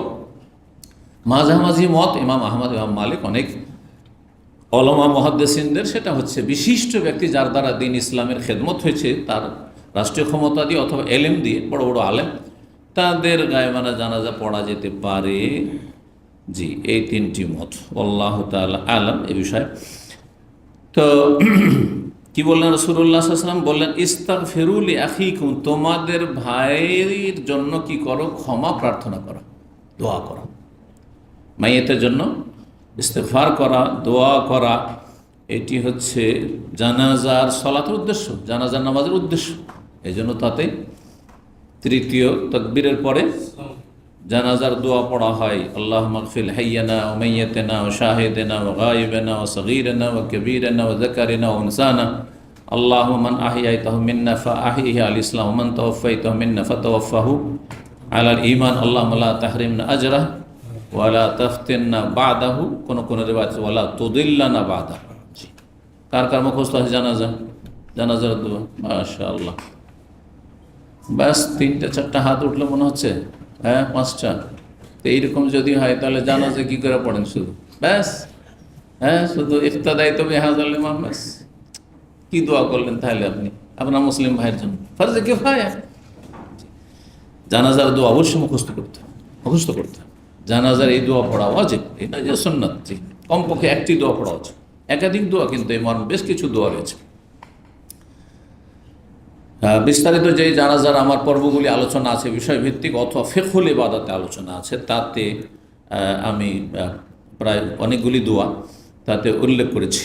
তো তার মধ্যে কমপক্ষে একটি দোয়া তো মুখস্থ থাকতে হবে। জি, ইস্তাগফিরু লিআখিকুম, তোমাদের ভাইয়ের জন্য কি করো, মুসলিম ভাই যেখানকারই হোক না কেন, দেখেন ভাষায় তাকে কেউ দেখেও নি, তার ভাষাভাষীও না, তাই না, শুধু ইসলাম গ্রহণ করেছে, আমাদের ভাই হয়ে গেছে। এ হচ্ছে দিনী ভ্রাতৃত্ব। এটা যদি শক্তিশালী থাকতো তাহলে কাফেররা এত শক্তিশালী আমাদের বিরুদ্ধে হইত না। এই বাঁধন দুর্বল হয়ে গেছে, তার জায়গা দখল করে নিয়েছে আঞ্চলিকতা, অথবা বিভিন্ন জাতীয়তা আর বিভিন্ন দুনিয়ার স্বার্থ, গরজ। আজকাল সম্পর্ক হচ্ছে শুধু স্বার্থের সম্পর্ক, যার সাথে যার দুনিয়ার পার্থিব স্বার্থ রয়েছে, মাসালেহ দুনিয়া হইয়া ব্যাস, পার্থিব গরজ আছে কিনা। গরজ থাকলে রাত দিন দিনে 50 বার টেলিফোন করছে, আর গরজ না থাকলে টেলিফোন করার প্রয়োজন, ওর সাথে আমার কী লেনদেন আছে, যদিও আল্লাহর ওলি হোক না কেন, কোনো খোঁজ খবর, কোনো সম্পর্ক নেই। জি, আল্লাহ হেদায়েত দান করুন মুসলিম জাতিকে, এবং আল্লাহ রাব্বুল আলামিন দিনের দিকে এবং দিনের এই সুসম্পর্কের দিকে ফিরে আসার তৌফিক দান করুন। 1328 নম্বর হাদিস, ইবনে শিহাব যুহরি রাহিমাহুল্লাহ বর্ণনা করছেন। ইমাম বুখারী ওস্তাদ তিনি নন, আগের সনদে হাদাসানা ইয়াহইয়া ইবনে বুকাইর ক্বালা হাদাসানা লাইস আন ওকাইল আন ইবনে শিহাব, ওই যে ইবনে শিহাব যুহরি, ইবনে শিহাব, শিহাবের ছেলে। জি, তার নাম ছিল মুহাম্মদ। জি, মুহাম্মদ ইবনে শিহাব আজ-যুহরি, জি, মদিনার মুহাদ্দিস ছিলেন। জি, ক্বালা হাদাসানা সাইয়্যিদ ইবনে মুসাইয়্যিব, আমাকে হাদিস বয়ান করেছেন সাইয়্যিদ ইবনে মুসাইয়্যিব রাহিমাহুল্লাহ, আন্না আবু হুরায়রা রাদিয়াল্লাহু আনহু ক্বাল, আবু হুরায়রা রাদিয়াল্লাহু তাআলা আনহু বলেছেন, কি বলেছেন, ইন্নান নাবিয়্য সাল্লাল্লাহু আলাইহি ওয়াসাল্লাম সাফফা বিহিম বিল মুসাল্লা, নবী সাল্লাল্লাহু আলাইহি ওয়াসাল্লাম সাহাবায়ে কেরামদেরকে নিয়ে কাতারবদ্ধ হলেন মুসাল্লায়, মানে ঈদগাহে। তো এই জানাজা, গায়বানা জানাজা কোথায় ছিল? ঈদগাহ। মদিনার ঈদগাহ কোথায় ছিল কে বলতে পারে? এটা কিন্তু অনেকবার বলেছি। মদিনার ঈদগাহ, মদিনায় কি নবী সাল্লাল্লাহু মসজিদ নববীতে আজকালকার মতো ঈদ পড়তেন? আজকাল শহর বড় হয়ে গেছে, বাইরে ওই রকম খোলা ময়দান অত বড় করা সম্ভব নয়, সুতরাং মসজিদে নববীতে হচ্ছে, বা এখানে অনেক মসজিদে হচ্ছে, কিন্তু প্রতিটি শহরে ঈদগাহ ময়দান আছে, একমাত্র মক্কা মদিনা ছাড়া আমার যতটা জানা। প্রত্যেক শহরে বড় ঈদগাহ রয়েছে, যেমন দামামে রয়েছে। মসজিদে জায়েজ, কিন্তু উত্তম হচ্ছে ঈদ পড়া কোথায়? খোলা মাঠে, একমাত্র মক্কা ছাড়া। মক্কায় নবী সাল্লাল্লাহু আলাইহি ওয়াসাল্লামের আমলে মক্কা বিজয়ের পরে ঈদ কোথায় হতো? মসজিদে হারামে হতো, কারণ মক্কা এরকম খোলা জায়গাই নেই, বিশাল খোলা জায়গা। আজকাল পাহাড় সরিয়ে এই সেই করে কিছু খোলা জায়গা তৈরি করে, তারপর দেখা না কত উঁচু নিচে, সমতল ভূমি ছিলই না। তো যার ফলে মক্কায় মসজিদে হারামেই ঈদ চলে আসছে নবী সাল্লাল্লাহু আমল থেকে, কিন্তু মদিনা হিজরত করে আসার পরে যখন থেকে ঈদের সালাতের বিধান এসেছে, নবী সাল্লাল্লাহু আলাইহি ওয়াসাল্লাম ঈদের সালাত মসজিদ নবীতে আদায় করেনি। কোথায় আদায় করেছেন? ঈদগাহে। যেই ঈদগাহ বাবুস সালাম দিয়ে সোজা বেরিয়ে চলে যান ডান দিকে, সামনে এগিয়ে যেতে দেখবেন দুটো মসজিদ আছে, একটা মসজিদে আলী আর একটা মসজিদুল গামাম আলী খাজ। খুব প্রাচীন মসজিদ, এখনও মনে হচ্ছে যে পাথর দিয়ে তৈরি, কোনো সেখানে ইট ফিট নেই। ওই মসজিদে গামামার জায়গায় ছিল ঈদগাহ, মসজিদে গামামার জায়গায় ছিল ঈদগাহ। মসজিদ নবীর বর্তমান যে বাইরের যে চত্বর রয়েছে, চত্বর থেকে একটু বেরিয়ে গেলে সামনে মসজিদগুলো আছে। বাবুস সালাম দিয়ে 1 নম্বর গেট দিয়ে বেরিয়ে যেত। তো নবী সাল্লাল্লাহু আলাইহি ওয়াসাল্লাম ঈদগাহে কি করেছেন? জানাজার সালাত পড়েছেন। কার? নাজাশি রাজার গায়বানা জানাজা। তো ঈদগাহে জানাজার সালাত পড়া প্রমাণিত হইল, সে মাইয়ের সামনে থাক অথবা না থাক, দুটো জায়েজ। এই অজুহাত চলবে না, ঈদগাহ নাপাক হয়ে যেতে পারে, হ্যাঁ, যদি পেশাব পায়খানা বেরিয়ে চলে আসে, কোনো কিছু হয় নাপাকে বেরিয়ে আসে, না না, ওই সব কথা মানুষের খেয়াল খুশি কথা। জি, ফাকাব্বারা আলী হারবান, 4 তকবীর বলেছেন। গায়বানা জানাজা তো 4 তকবীর। জি, তকবীর সম্পর্কে ইনশাআল্লাহ তাআলা বিস্তারিত আমি আলোচনা করব, আর দু একটি মাসলা শেষ হয়ে যাওয়ার পরে। 1329 নম্বর হাদিস বর্ণনা করেছেন আব্দুল্লাহ বিন উমর রাদিয়াল্লাহু তাআলা আনহু, বলছেন, আন্নাল ইয়াহুদা জাউ ইলান নবী সাল্লাল্লাহু আলাইহি ওয়াসাল্লাম বিরাজুলিন মিনহুম ওয়া ইমরাআতিন জানায়া। ইহুদিরা মদিনায় 3টি গোত্র বাস করতো। ইহুদিদের নবী সাল্লাল্লাহু আলাইহি ওয়াসাল্লাম হিজরত করে আসলেন, মদিনায় 5টি গোত্র বাস করতো, 5টি বংশ। দুটো মুশরিক পৌত্তলিক ছিল যারা ইসলাম কবুল করেছে, আওস এবং খাজরাজ। এরা মক্কার লোকদের মতো তারা পৌত্তলিক ছিল, মূর্তি পূজক ছিল। আর তিনটি ছিল ইহুদি বংশ। নাম বলতে পারেন ইহুদি বংশগুলোর?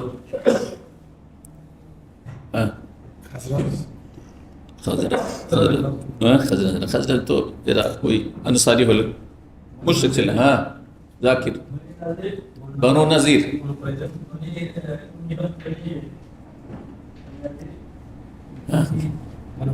বানু কুরাইজা, বানু কুরাইজা, জি, বানু কায়নুকা, বানু কায়নুকা। তাদের গাদ্দারি, তাদের বিশ্বাসঘাতকতার কারণে হ্যাঁ তাদের একের পর এক মদিনা থেকে নির্বাসিত করা হয়েছে। তারপরে তারা খাইবারে গিয়ে আশ্রয় নিয়েছিল, আর খাইবার থেকে তাদেরকে আবার যখন খাইবার থেকেও তারা ষড়যন্ত্র করতে থেকেছে, তখন সেখান থেকে খাইবার যুদ্ধের পরে তাদেরকে সেখান থেকে তাদের সাথে চুক্তি ছিল। আর তারপর ওমর রাদিয়াল্লাহু আনহু আমলে খাইবার থেকেও তাড়িয়ে দেওয়া হয়েছে। নবী সাল্লাল্লাহু আলাইহি ওয়াসাল্লাম আমলে খাইবারে শেষ পর্যন্ত তারা ছিল, কিন্তু তারপরও সবসময় শুধু ষড়যন্ত্রই করতে থাকে ইসলামের বিরুদ্ধে, আরব জাজিরাতে থেকে। তখন ওমর রাদিয়াল্লাহু আনহু দেখলেন যে না, এদেরকে রাখা মানে এই ঘরে সাপ পোষা, যার ফলে এই সাপ ইহুদিদেরকে ওমর রাদিয়াল্লাহু তাআলা আনহু তার খেলাফত আমলে সেখান থেকে শাম দেশের দিকে তাড়িয়ে দিয়েছেন। আল্লাহ তাদের অনিষ্টকে দূর করুন, তাদের অনিষ্ট থেকে মুসলিম উম্মার হেফাজত করুন। আল্লাহ রাব্বুল আলামিন ফিলিস্তিনের মুসলিমদের আল্লাহ হেফাজত করুন, সাহায্য করুন। তো ইহুদিরা নবী সাল্লাল্লাহু আলাইহি ওয়াসাল্লামের কাছে আসলো বেরাজুলিম মিনহুম আমরাতিন, এক লোক, এক পুরুষ এবং এক মহিলাকে নিয়ে। যা বা আতার যখন সেলা আসবে, হারফেজার বা, তখন নিয়ে আসা। এরকম জাহাবা, জাহাবাল্লাহ বেনুরিম, জাহাবা মানে যাওয়া, কিন্তু জাহাবাল্লাহ নিয়ে যাওয়া বেনুরিম। যেমন ইংরেজিতে হয়ে থাকে, প্রিপজিশনের কারণে অর্থ একটা ভার্বের কি হয়ে যায়, বিভিন্ন রকম হয়ে যায়। তো বলছেন যে ইহুদিরা একজন পুরুষ এবং একজন মহিলাকে নিয়ে হাজির হইল, তাদের একটি কেস মোকদ্দমা নিয়ে নবী সাল্লাল্লাহু আলাইহি ওয়াসাল্লামের সামনে হাজির হইল। ইহুদিরা বিচার চাইতে আসলো কার কাছে? নবী সাল্লাল্লাহু আলাইহি ওয়াসাল্লামের কাছে। কিসের অপরাধ ছিল বা কিসের বিচার ছিল? জানায়া, উভয় তারা জেনায় লিপ্ত হয়েছে, ব্যভিচারে লিপ্ত হয়েছিল। এক পুরুষ আর এক মহিলা, দুজনে ইহুদি ছিল। কেসটি ইহুদিদের, কিন্তু আদালত হচ্ছে ইসলামী আদালত। ইসলামী আদালতে যদি অমুসলিমদের কোনো কেস আসে তো ইসলামের আলোকে ফয়সালা হবে, এই হাদিস স্পষ্ট প্রমাণ করে।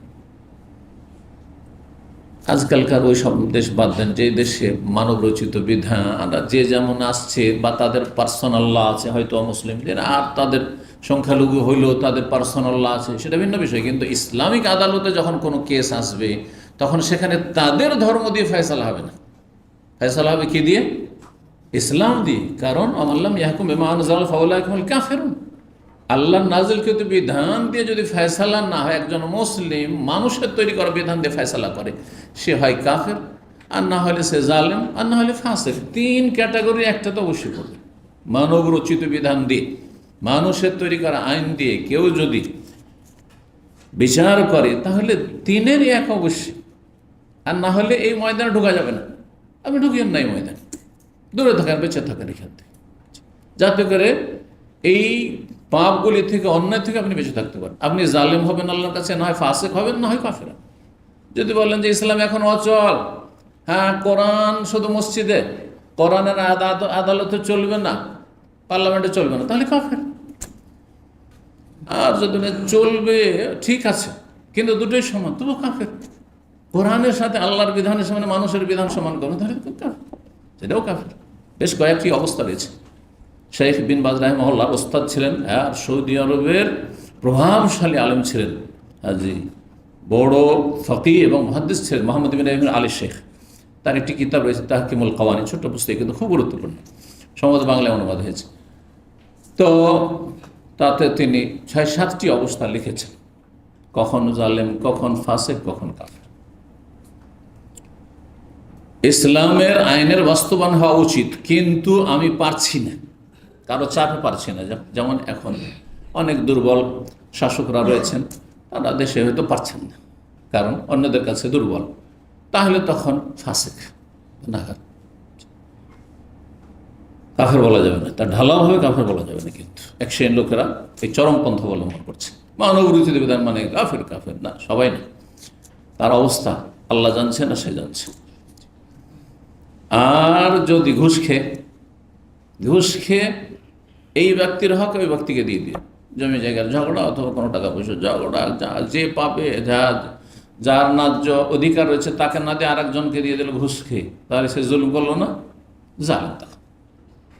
সে কোরআন সুন্নাহর আলোকে বিচার করলো না, সেই ব্যক্তি অবিচার করলো, ঘুষখোর, তাহলে সে হচ্ছে জালেম। তাহলে ঘুষখোর যারা এই ময়দানে তারা জালেম, জি। আর তার সাথে যদি আবার অতিরিক্ত অ্যাড থাকে ঘুষখোর আর তারপরে মানবরচিত বিধানে বিশ্বাসী, তাহলে মুসলিম না, তারা কাফের, মুরতাদ। আল্লাহ হেফাজত করুন, বোঝার তৌফিক দান করুন, মধ্যম পন্থা অবলম্বনে তৌফিক দান করুন, ইসলামকে সার্বিক জীবনে আঁকড়ে ধরা তৌফিক দান করুন। তো রাসূলুল্লাহ সাল্লাল্লাহু আলাইহি ওয়াসাল্লাম দেখেন, মদিনায় এত ইসলাম শক্তিশালী নয়, তারপর ইহুদিরা বিচার নিয়ে আসছে কার কাছে? রাসূলুল্লাহ সাল্লাল্লাহু আলাইহি ওয়াসাল্লামের কাছে। যখন বিচার আসলো, নবী সাল্লাল্লাহু আলাইহি ওয়াসাল্লাম এই কথা বললেন যে তোমাদের ধর্ম দিয়ে তোমরা বিচার করে নাও, অথবা তোমাদের ধর্ম দিয়ে আমি বিচার করি না, মোটেই না। মুসলিম কখনো বাতিল আইন কানুন দিয়ে অথবা কারো ধর্ম দিয়ে, বিকৃত ধর্ম, রহিতকৃত মনসুখ ধর্ম দিয়ে বিচার করতে পারে না। আল্লাহর নাযিল কোরআন দিয়ে বিচার করতে হবে, ঠিক। তো বলছেন যে আমারা বেহেমা ফারোজেমা, নবী সাল্লাল্লাহু আলাইহি ওয়াসাল্লাম ওই দুইজন নারী পুরুষ সম্পর্কে নির্দেশ প্রদান করলেন, ফরমান জারি করলেন যে তাদেরকে সংসার করে দেওয়া, পাথর মেরে, রজম মানে পাথর মেরে দেওয়া, জি। ফারোজেমা, দুইজনকে রজম করা হলো। কারিবান, কোন জায়গায় এটা করা হয়েছিল? কারিবান মিমাউদাইল জানাইজে, জানাজা পড়ার জায়গার কাছাকাছি, ইনদাল মসজিদে, মসজিদের পাশে, মসজিদে নবীর কাছেই। কিন্তু মসজিদে নবীর কাছে না, কোন জায়গায়? যেখানে জানাজা পড়া হইতো, অর্থাৎ ঈদগাহে, জি। ঈদগাহ যেখানে মুসলিমদের, সেখানে এই ইহুদি পুরুষ নারীকে কি করা হলো? রজম করে মৃত্যুদণ্ড দেওয়া হলো, জি। সুতরাং কোরআন হাদিসে রজম রয়েছে, রজমই করতে হবে, সেটা আপনার ফাঁসিতে চড়াইলে হবে। কেন আজকাল মানে বলছেন না না না, রজম করা এটা মানবতা বিরোধী হয়ে যাচ্ছে, সুতরাং কি করতে হবে? না এইটা না, এখন ফাঁসিতে চড় না, না ফাঁসি চলবে না, তরবারি দিয়ে দ্বিখণ্ড করে দাও, না জেনার ক্ষেত্রে চলবে না, কেসাসের ক্ষেত্রে চলবে।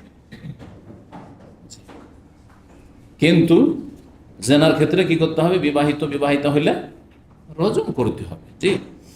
এই বিধান মনসুখ হয়নি, জি, কিয়ামত পর্যন্ত বহাল থাকবে। যারা বাস্তবায়ন করবে আল্লাহ তাদের উত্তম প্রতিদান দেবে না, যারা বাস্তবায়ন করবে না, তারা পারুক না অপারুক, আল্লাহ তাদের ফয়সালা করবে না, আমরা কিছু বলতে পারবো না, জি। তো এই ছিল হাদিস। এখান থেকে কি জানলাম? যে জানাজার সলাৎ কোথায়? অধ্যায় ছিল জানাজার সলাৎ ঈদগাহে এবং মসজিদে। তো এখানে কি প্রমাণ হলো? আগের হাদিসে ঈদগাহে জানাজার সলাতের কথা হলো, আর এখানে তার সাথে আনুষঙ্গিক আলোচনায় আসলো যে ঈদগাহে নবী সাল্লাল্লাহু আলাইহি ওয়াসাল্লাম রজম করার নির্দেশ দিয়েছেন। তাহলে বোঝা গেল ঈদগাহে দণ্ডবিধান কায়েম করা যাবে, দণ্ডবিধান কায়েম করা যাবে ঈদগাহে, কিন্তু মসজিদে যাবে না, মসজিদের ভিতরে নয়। মসজিদ ভিতরে দণ্ডবিধান কায়েম করা নিষেধ রয়েছে, জি। তবে সেখান থেকে ফরমান জারি করা যাবে, অর্থাৎ আদালতের কাজটি মসজিদ থেকে হবে, কিন্তু দণ্ডবিধান কায়েম হবে মসজিদের বাইরে। এখন এখানে আলোচনা কিসের আসলো? জানাজা কোথায় পড়া? ঈদগাহে। এখানে ইমাম বুখারী রাহিমাহুল্লাহ যে হাদিস নিয়ে এসেছেন, জানাজা তো ঈদগাহে হয়েছে, কিন্তু মাইয়াত এখানে নেই, কারণ জানাজা ছিল গায়বানা জানাজা। সেইটাই দিয়ে ইমাম বুখারী রাহিমাহুল্লাহ কি করলেন? বিষয়টিকে প্রমাণ করলেন। অথচ একটি হাদিস স্পষ্ট রয়েছে সহিহ মুসলিমের 1616 হাদিস নম্বর, হাদিসটা আপনাদেরকে শোনায়।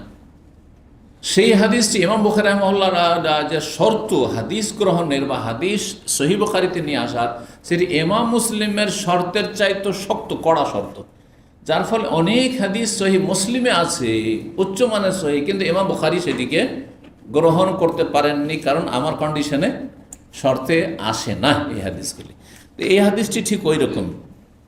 হাদিসটা শোনেন, মা আয়েশা রাদিয়াল্লাহু তাআলা আনহা বর্ণনা করছেন, আন্নাহা লাম্মা তুফিয়া সাদ ইবনে আবি ওয়াক্কাস, যখন ইন্তেকাল করলেন প্রখ্যাত সাহাবী সাদ ইবনে আবি ওয়াক্কাস রাদিয়াল্লাহু তাআলা আনহু, তিনি কে ছিলেন?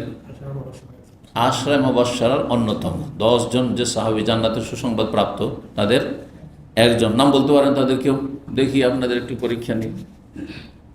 হ্যাঁ হ্যাঁ, বাস একটা হাত। হ্যাঁ, 4 খলিফা হয়ে গেল, সহজ করে দিলাম এইটি। বাকি থাকে 6 জন। যে বলবে এই 6 জনের নাম যে বলবে হাত তুলবে। হ্যাঁ, আবু ওবায়দা বিন জাররাহ, আব্দুর রহমান বাউফ, জি, জুবাইরুল আওয়াম, সাদ বিন ওয়াক্কাস, জি, তালহা বিন উবাইদুল্লাহ, মাশাআল্লাহ একজন আছেন। বাকি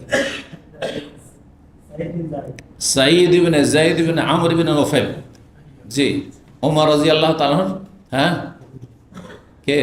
ভগ্নিপতি, বোনের ফাতেমার স্বামী, জি। এই ব্যাপারে একটি শের বা কবিতার আকারে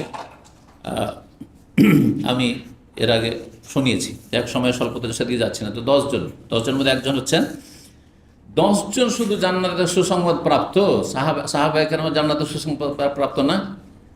বদরে 313 জন, তোমরা যা আমল করবে করো, হ্যাঁ, তোমাদের সব মাফ। তো তারা তো জান্নাতের সুসংবাদ, হ্যাঁ, কিন্তু এই 10 জনে কেন সীমিত করা হলো? তারপর নবী সাল্লাল্লাহু আলাইহি ওয়াসাল্লাম বলেছেন, হুদাইবিয়ার সন্ধিতে 1400 সাহাবায়ে কেরাম যারা এই গাছের তলায় বায়াত নিয়েছেন তারা সবাই জান্নাতি। নবী সাল্লাল্লাহু আলাইহি ওয়াসাল্লাম বলেছেন জাহান্নামের আগুন স্পর্শ করবে না। তাহলে ব্যাপারটা কি? তাহলে এখানে আশরা মুবাশশারা কেন বলা হচ্ছে? 10 জন জান্নাতের সুসংবাদ প্রাপ্ত সাহাবী কেন বলা হচ্ছে? এর উত্তর কেউ বলতে পারেন? এর উত্তর হচ্ছে, যেহেতু একটি হাদিসে তাদের নাম সহ উল্লিখিত হয়েছে, সেই জন্য। হ্যাঁ, এর বেশি কিছু না। না হলে এই শুধু 10 জনই জান্নাতের সুসংবাদ পেয়েছেন আর বাকির জান্নাতের সুসংবাদ পাননি, এমন কথা নয়। বুঝা গেছে? জি হ্যাঁ, কোরআনে কারীমে সূরা হাদীদ পড়ে দেখেন যে আল্লাহ রাব্বুল আলামিন যারা মক্কা বিজয়ের আগে হিজরত করেছে, হ্যাঁ না, আপনার হুদাইবিয়ার সন্ধির আগে হিজরত করেছে, পরে হিজরত করেছে, সবার মাগফিরাতের কথা আল্লাহ ঘোষণা করেছে। সাহাবায়ে কেরামদের সম্পর্কে আল্লাহ কি বলেছেন? সূরা তাওবা আয়াত নম্বর 100-তে, ওয়াস-সাবিকুনাল আউওয়ালুনা মিনাল মুহাজিরিন ওয়াল আনসার, মুহাজির আনসার সবার সম্পর্কে সমস্ত, ওয়াল্লাযীনা ইত্তাবাউহুম বিইহসান, এমনকি তাদের নিষ্ঠার সাথে যদি খালেস নির্ভেজাল অনুসারী হইতে পারে, অনুসারী হইতে হবে ধারাবাহিকতা। আপনার ইসলাম যেন সাহাবায়ে কেরামদের ইসলামের সাথে মিলে, তাহলে এই সার্টিফিকেটও আছে। কিন্তু যদি ইসলামে হ্যাঁ কিছু ঘাটতি, কিছু বাড়তি করে দিয়ে থাকেন, কিছু বেদাত বাড়িয়েছেন আর কিছু সুন্নতকে মাইনাস করে দিয়েছেন, তাহলে কিন্তু ইত্তাবাহুম বিইহসান পড়বেন না, নিষ্ঠার সাথে আপনি অনুসারী হলেন না। আপনি রাদিয়াল্লাহু আনহুম ওয়া রাদু আনহু, আল্লাহ বলছেন আল্লাহ তাদের উপর রাজি হয়ে গেছেন। মুহাজিরিন আনসার সকল সম্পর্কে আল্লাহ বললেন, তাই না? তো 10 জন আশরা মুবাশশার, আশরা মানে 10 আর মুবাশশার মানে সুসংবাদ প্রাপ্ত বিল জান্নাহ। এই জন্য বলা হয়েছে যে একটি হাদিসটি সুনানে তিরমিজিতে আছে, বুখারী মুসলিমে নেই। আবু বকরিন ফিল জান্নাতে, ওমর ফিল জান্নাতে, ওসমান ফিল জান্নাহ, আলীউন ফিল জান্নাতে, তালহা ফিল জান্নাতে, জুবাইর ফিল জান্নাহ, এইভাবে যে হাদিসটি রয়েছে, সেই জন্য বলা হচ্ছে যে আশরা মুবাশশারা। আমাদের সমাজে খুব প্রসিদ্ধ এটি, সাধারণ মানুষরা জানে যে 10 জন জান্নাতের সুসংবাদ প্রাপ্ত। কিন্তু এখান থেকে এটা কখনো বুঝবেন না যে অন্যান্য সাহাবীরা জান্নাতের, যারা বদরি সাহাবী জান্নাতের সুসংবাদ প্রাপ্ত। জি, তারপরেও অন্যরাও ইনশাআল্লাহ। তো আল্লাহ তাদের সাথে আমাদেরকে একত্রিত করুন। কি বলছিলাম? হাদিসটা শোনাই। কি হাদিস? হ্যাঁ, যে মসজিদে হ্যাঁ লাশ, মাইয়াতের খাট এবং লাশ, মৃতদেহ রাখা হয়েছে, আর তারপরে নবী সাল্লাল্লাহু আলাইহি সাল্লাম জানাজা পড়েছেন মসজিদের ভিতরে, মসজিদ নববীতে। মায়েশা রাদিয়াল্লাহু তাআলা বর্ণনা করছেন, যখন সাদ বিন আবি ওয়াক্কাস রাদিয়াল্লাহু তাআলা ইন্তেকাল করলেন, আরসালা আজওয়াজুন নবী সাল্লাল্লাহু আলাইহি ওয়াসাল্লাম আন ইয়ামুররু বিজানাজাতিহি ফিল মসজিদি। নবী সাল্লাল্লাহু আলাইহি ওয়াসাল্লামের সহধর্মিণীগণ, নবী সাল্লাল্লাহু আলাইহি ওয়াসাল্লাম ইন্তেকাল হয়ে গেছে আগেই, তার জামানার পরে, বলে পাঠালেন নবী সাল্লাল্লাহু আলাইহি ওয়াসাল্লামের সহধর্মী উম্মাহাতুল মুমিনিন যে তার জানাজা মানে সাদ বিন আবি ওয়াক্কাসের জানাজাটি যেন মসজিদে নিয়ে আসা হয়। আমরা তো আর ওই বাকিতে কবরস্থানে যেতে পারবো না, হ্যাঁ, বা ওই ঈদগাহে যাব না, মাঠে পুরুষদের সাথে জানাজা পড়তে, কিন্তু মসজিদে নববীতে যদি নিয়ে চলে আসবে তাহলে আমাদের কক্ষগুলি হুজরাগুলি কাছে রয়েছে, আমরা নিজের নিজের হুজরা বা উঠানে আমরা জানাজা পড়ে নেব। তাহলে মহিলারা জানাজা পড়তে পারে, কিন্তু কোথায় গিয়ে নয়, পুরুষদের সাথে গিয়ে ওই ইয়েতে চলে যাবে, কবরস্থানে চলে, এটা জায়েজ নাই, এটা জায়েজ নাই। মসজিদে পড়তে পারে, নিজের বাড়ি থেকে নিজের উঠানে পড়তে পারে। মাইয়াতকে গোসল দেওয়া হয়েছে, আর গোসল দেওয়ার পরে বাড়ির ভিতরে মহিলারা পর্দার ভিতরে, কোনো বেগানা পুরুষ সেখানে থাকবে না, আর তারা জানাজা পড়ে নিল, আর তারপরে তখন মাইয়াতকে নিয়ে যাওয়া হলো কবরস্থানে, জায়েজ আছে, জায়েজ আছে। মানে এই মশলাই আজকাল এক শ্রেণীর লোকেরা খুব বাড়াবাড়িও শুরু করেছে, আবার কেউ কঠোরতা অবলম্বন করেছে। জি, তো এই ক্ষেত্রে জেনে রাখুন যে মহিলারা পুরুষদের মতো কবরস্থানে যেতে পারবে না, পুরুষদের জামাতে হাজির হওয়ার জন্য কবরস্থানে চলে যাবে জানাজা পড়ার জন্য, সেটা যায় না। কিন্তু মসজিদে জানাজা হচ্ছে, মসজিদে মসজিদ নবীতে জানাজা হচ্ছে, মহিলারা পড়ে না, পড়ছে। মহিলারা পুরুষদের তাবে মানে তাদের পিছনে থেকে পড়ছে, এটা তো আপত্তি নাই। কিন্তু যদি শুধু মহিলারা থাকে, গোসল মেয়েদকে দেওয়া হয়েছে, হ্যাঁ জানাজা প্রস্তুত হয়েছে, তখন বাড়ির ভিতরে শুধু মহিলারা জানাজাটা পড়ে নিল, কারণ পুরুষ তো এখানে পড়বে না, শুধু মহিলারা পড়ে নিল, তবুও জায়েজ, কিন্তু পর্দার ভিতরে আর কবরস্থানে গিয়ে নয়। তো হাদিসটা শোনেন, মা আয়েশা রাদিয়াল্লাহু তাআলা আনহার অন্যান্য যে বিবিরা ছিলেন তারা সবাই এই কথা বললেন যে নিয়ে আসো, জানাজাটি নিয়ে আসো সাদ বিন আবি ওয়াক্কাসের কোথায়, মসজিদে নববীতে, ফায়ুসাল্লিন আলাইহি, তারা সালাত আদায় করবেন, তারা জানাজা পড়বেন। ফাফালু, তখন নিয়ে আসা হইল, তাদের হুকুমে নিয়ে আসা হইল। ওকেফা বিহি আলা হোজারেহিন্না, সেটাকে রাখা হইল নবী সাল্লাল্লাহু আলাইহি ওয়াসাল্লামের বিবিগণের কক্ষের সামনে, কক্ষগুলি বাম দিকে। মা আয়েশা রাদিয়াল্লাহু তাআলা কক্ষ 1 নম্বরে, যখন আপনি রওজাতে রিয়াজুল জান্নাতে দাঁড়িয়ে আপনি সালাত আদায় করছেন, বাম দিকে যেখানে নবী সাল্লাল্লাহু আলাইহি ওয়াসাল্লাম, আবু বকর, ওমর রাদিয়াল্লাহু তাআলা কবর আছে, সেটা হচ্ছে হুজরায়ে আয়েশা। আর তার পিছনে আপনার যে মহিলা সেকশন লাইন হয়ে 9টি কক্ষ ছিল, সমস্ত বিবিগণের 9 বিবির। তো তাদের কক্ষগুলির সামনে রাখা হলো। ইউসাল্লিন আলাইহি, তারা জানাজা পড়লেন। হ্যাঁ, তারপর উখরে যাবে হিমিম বাবে জানাজ, তারপরে সেই মৃতদেহ বা মৃতর খাট বের করে নিয়ে যাওয়া হলো বাকির দিকে, কারণ কবরস্থানে দফন করা হবে, বাবুল জানাইজ দিয়ে। বাবুল জানাইজ তখন ওই দিকে ছিল, বাবে জিবরিল, যেটা দিয়ে আপনি সালাম পড়ে বেরিয়ে চলে যাচ্ছেন, ওই দিক দিয়ে নিয়ে যাওয়া হলো। আল্লাযী কানা ইলাল মাকাইদ বলছেন, ফাবালাগাহুন্না, যেটা ওই সেই দিকে ছিল যেদিকে লোকেরা বসতো আর কি, সেই যুগে যে অবস্থাটা ছিল সেইভাবে পরিচিতিটা তিনি দিয়েছেন। ফাবালাগাহুন্না, তারপরে নবী সাল্লাল্লাহু আলাইহি ওয়াসাল্লামের সহধর্মিণীগণের কাছে কিছু এমন খবর পৌঁছিল যে লোকেরা সমালোচনা করছে, যে মসজিদে কেন ঢুকানো হইল মাইয়াতকে, এটা ঠিক হইল না, সমালোচনা শুনতে পেলেন। কি শুনতে পেলেন? আন্নান নাসা আবু যালিকা, কিছু মানুষ এই বিষয়টিকে দোষ ধরছে, দোষ ধরছে যে এটা ঠিক হয়নি মসজিদের ভিতরে মৃতদেহ ঢোকানো। যেমন আজকাল কিছু কিছু মযহাবের অনুসারী এই কথাই বলে থাকেন যে মসজিদে জানাজা ঢোকানো যাবে না, এই জন্য মসজিদে জানাজা চলবে না। ওই রকমই তারা বুঝেছিল এটাই। ওয়াকালু, তারা বলেন, মা কানাতিল জানাইজ ইউদখালু বিহাল মসজিদ, জানাজা তো মসজিদে ঢোকানো হইতো না নবী সাল্লাল্লাহু আলাইহি আমলে, এই কথা বলে না। এর আগে তো কখন আমরা জানি না যে মসজিদে এইভাবে জানাজা ঢোকানো হয়। ফাবালাগা যালিকা আয়েশা, আয়েশা রাদিয়াল্লাহু তাআলার কাছে এই যখন তাদের সমালোচনার কথা পৌঁছলো, ফাকালাত, তিনি বললেন, মা আসরা নাসা ইলা আইয়াইবু মা লা ইলমা লাহুম বিহি, কত দ্রুত মানুষ এমন বিষয়ে দোষ ধরা শুরু করেছে যেই সম্পর্কে তাদের কোনো জ্ঞান নেই, না জেনে কোনটা নবী সাল্লাল্লাহু আলাইহি ওয়াসাল্লামের সুন্নত, কোনটা জায়েজ, কোনটা না জায়েজ, না জেনে কিছু লোকের এত দ্রুত মানুষের ভুল ধরা শুরু করেছে। বলছেন যে আবু আলাইনা, আমাদের তারা দোষ চর্চা করছে, আইয়াম ইউমাররা বিজানাজা ফিল মসজিদে, মসজিদে জানাজা নিয়ে আসা হইল কেন আমাদের নির্দেশে। অথচ শোনো, এখন বলছেন দলিল তিনি, ওমা সাল্লাহ রাসূলুল্লাহ সাল্লাল্লাহু আলাইহি ওয়াসাল্লাম আলা সুহাইল ইবনে বাইদা ইল্লা ফি জাওফিল মসজিদে, অথচ রাসূলুল্লাহ সাল্লাল্লাহু আলাইহি ওয়াসাল্লাম বাইদার ছেলে সুহাইল যখন মারা যায় তার জানাজা পড়েছিলেন ইল্লা ফি জাওফিল মসজিদ, মসজিদের ভিতরে, একবারে মসজিদের বারান্দায়ও না আর এক সাইডেও না, জৌফ একবারে ভিতরে, মসজিদের মিডিলে মধ্যবর্তী স্থানে জানাজার সালাত পড়েছেন, তার মাইয়াতকে রাখা হয়েছে মসজিদের ভিতরে নবী সাল্লাল্লাহু আলাইহি ওয়াসাল্লাম আমলে। এই ঘটনা সহি সনদে সহি মুসলিমে প্রমাণিত। এই হাদিসের দিকে ইঙ্গিত করেছেন কে? ইমাম বুখারী রাহিমাহুল্লাহ। যে হাদিস যদি আমি নিয়ে আসিনি, কিন্তু তার জানা মুহাদ্দিস, এত বড় মুহাদ্দিস, আমিরুল মুমিনিন ফিল হাদিস, এই হাদিসের দিকে ইঙ্গিত করছেন আর অধ্যায় কায়েম করেছেন বাবুস সলাতে আলাল জানাইজ বিল মুসাল্লা ওয়া বিল মসজিদে, জানাজার সালাত আদায় করা মসজিদে এবং ঈদগাহে। বোঝা গেছে এবারে? জি।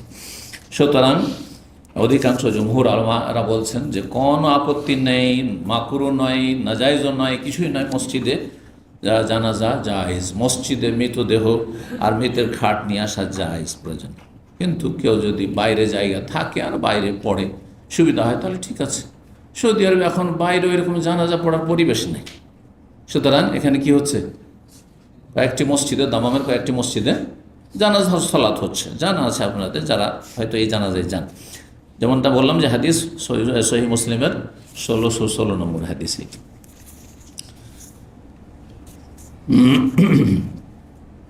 তারপরে 61 নম্বর অধ্যায় বলছেন বাবু মায়ুকরাহু মিন ইত্তিখাযিল মাসাজিদ আলাল কুবুর। এই অধ্যায় হচ্ছে যে মাকরু দুই রকম, মাকরু তাহরিম মানে নাজায়েজ হারাম, আর মাকরু তানজিম মানে অপছন্দের উত্তমের খেলাফ। তো এখানে মাকরু মানে মাকরু তাহরিম ফোকাহারা দুই রকম ভাষা বা দুটি ক্ষেত্রে এই মাকরু শব্দটি ব্যবহার করেছেন। বাবু মায়ুকরাহু, যে মাকরু মানে নাজায়েজ, মিন ইত্তিখাযিল মাসাজিদ মসজিদ তৈরি করা, আলাল কুবুর কবরের ওপর, যেখানে কবর আছে কবরের ওপর মসজিদ নির্মাণ করা অথবা ঘর বাড়ি তৈরি করা, গম্বুজ তৈরি করা, এসব কি জায়েজ নয়, এটি জায়েজ নয়। আর মাকরু তানজি কেন নয়? কারণ হাদিস আসছে, হাদিস 1330 নম্বর হাদিস, যে আল্লাহর লানত রয়েছে ইহুদি এবং খ্রিস্টানদের উপর, এবং তাদের চালচলন যারা গ্রহণ করবে তাদের উপর লানত। সেই জন্য না বলেছেন নবী সাল্লাল্লাহু আলাইহি ওয়াসাল্লাম যে লানত রয়েছে। কেন ইহুদি নাসারার লানত হয়েছে? আল্লাহ রহমত থেকে দূর করে দিয়েছেন, তাদেরকে বঞ্চিত করেছেন। লানত মানে রহমত থেকে দূর করে দেওয়া, ইবাদ আন রাহমাতিল্লাহ। কেন? তারা কবরের উপর কি করেছে? আল্লাহর নেক বান্দা, আম্বিয়া, রসুলগণ, নেক লোকদের, ওলিয়া উলিয়ার কবরের ওপর মসজিদ নির্মাণ করেছে। মসজিদের ভিতরে কবর দিয়েছে, অথবা কবর আগে ছিল তারপরে তার মসজিদ তৈরি করেছে। আজকাল অধিকাংশ ভারত উপমহাদেশের মসজিদ হচ্ছে এইরকম নাজায়েজ মসজিদ। যদি কবর আগে থেকে থাকে পরে মসজিদ তৈরি করা কবর, তাহলে মসজিদ নাজায়েজ সেখানে, কারণ হক হচ্ছে কবরের আগে, কবর আগে সেখানে দাফন করা হয়েছে।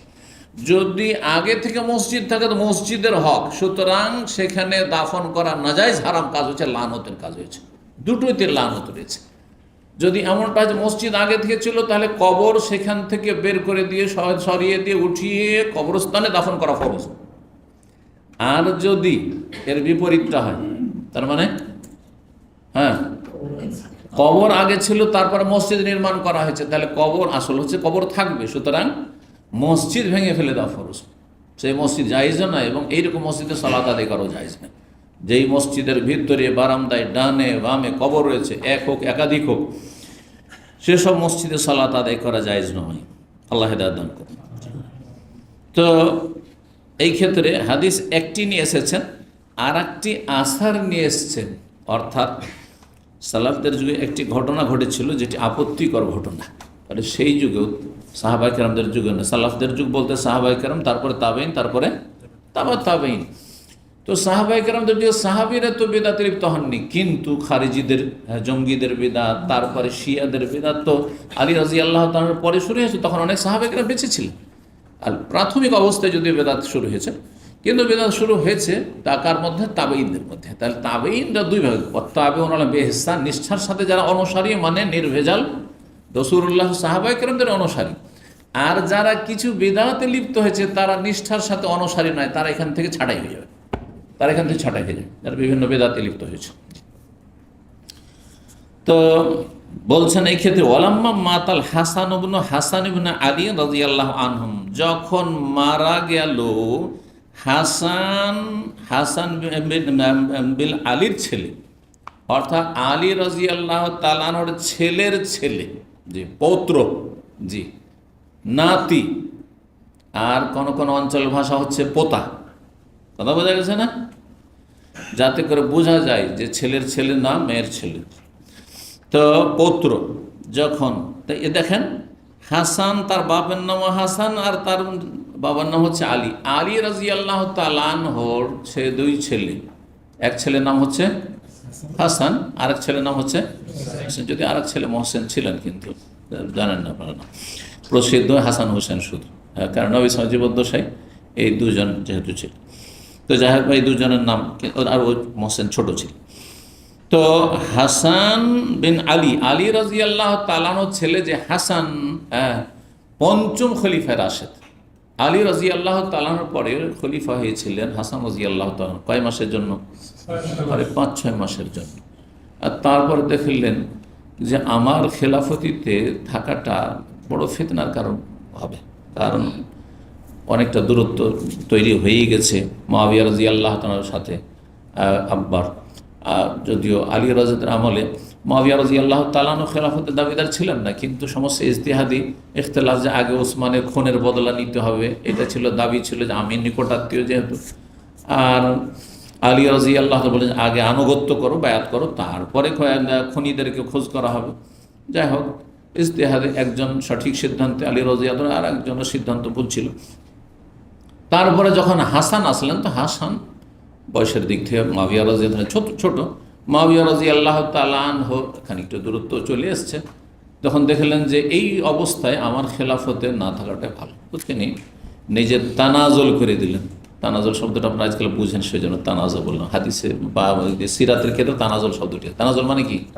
স্যারেন্ডার করে, যে কফিল স্যারেন্ডার করে, যে আমার এই আমলে দরকার নেই, অন্য কে কার কাছে যাবে চলে যাবে, কে নিবে নিয়ে নাও। এটা হচ্ছে তানাজুল আপনাদের কফিলদের ভাষায়, মানে কেফালতের ভাষায় আর কি, বুঝা গেছে না?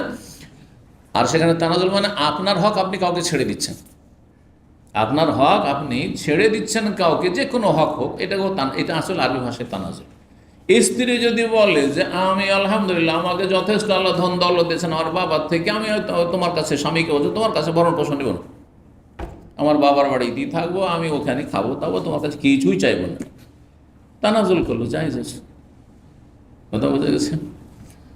এই স্ত্রী যদি বলে যে তুমি বিদেশে সারা জীবন থাকো, অসুবিধা নেই, তুই বাস আমার স্বামী হয়ে থাকি, এরকম যদি আপনাদের প্রবাসীর কারো হয়তো খুশি হয়ে যাবে, তাই না?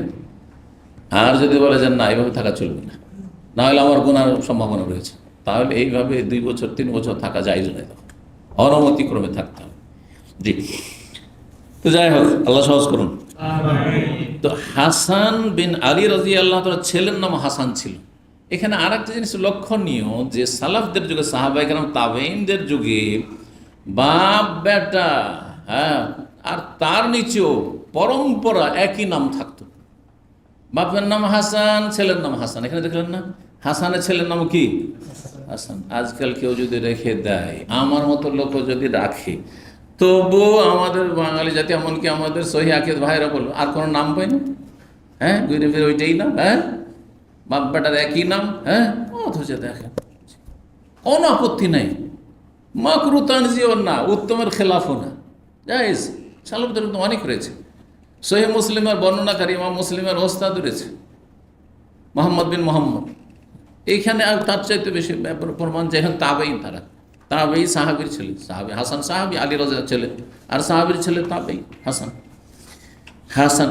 এমন কি ভাষ্যকারগণ বলেছেন যে এই যে হাসান আলী রাদিয়াল্লাহু তাআলার পুত্র, মানে নাতি পোতা, তার ছেলের নাম হাসান ছিল, মানে 3 পুরুষ, তাহলে হাসান বিন হাসান জায়েজ।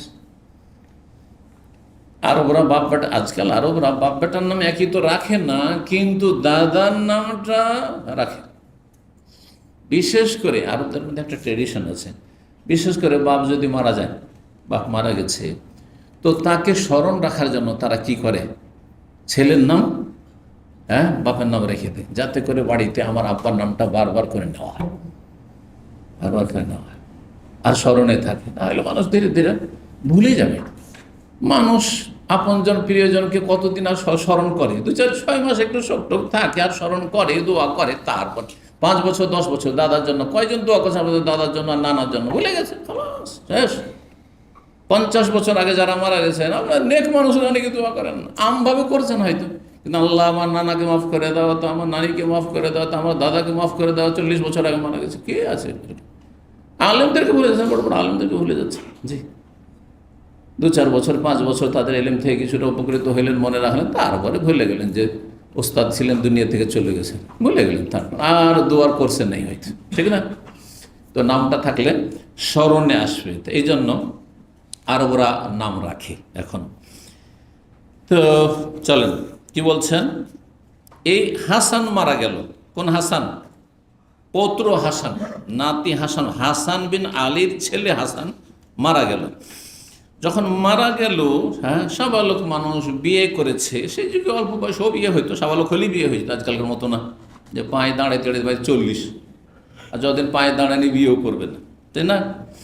তো তার স্ত্রী খুব ভালোবাসতো স্বামীকে, খুব ভালোবাসত। দারাবাত ইমরাতুল কুব্বাত আলা কবরিহি সানাতান, তার স্ত্রী তার স্বামীর কবর উপরে 1 বছর ধরে একটি তাঁবু লাগিয়ে রেখে দিল, খেমা লাগিয়ে রেখে দিল, যে নাজায়েজ। তাহলে তাবেঈনদের যুগেও কিছু নাজায়েজ কাজ হয়েছে সমাজে, হ্যাঁ, সাহাবা কিরাম যুগে এগুলো হয়নি, কিন্তু তাবেঈনদের যুগে নাজায়েজ কাজ হয়েছে।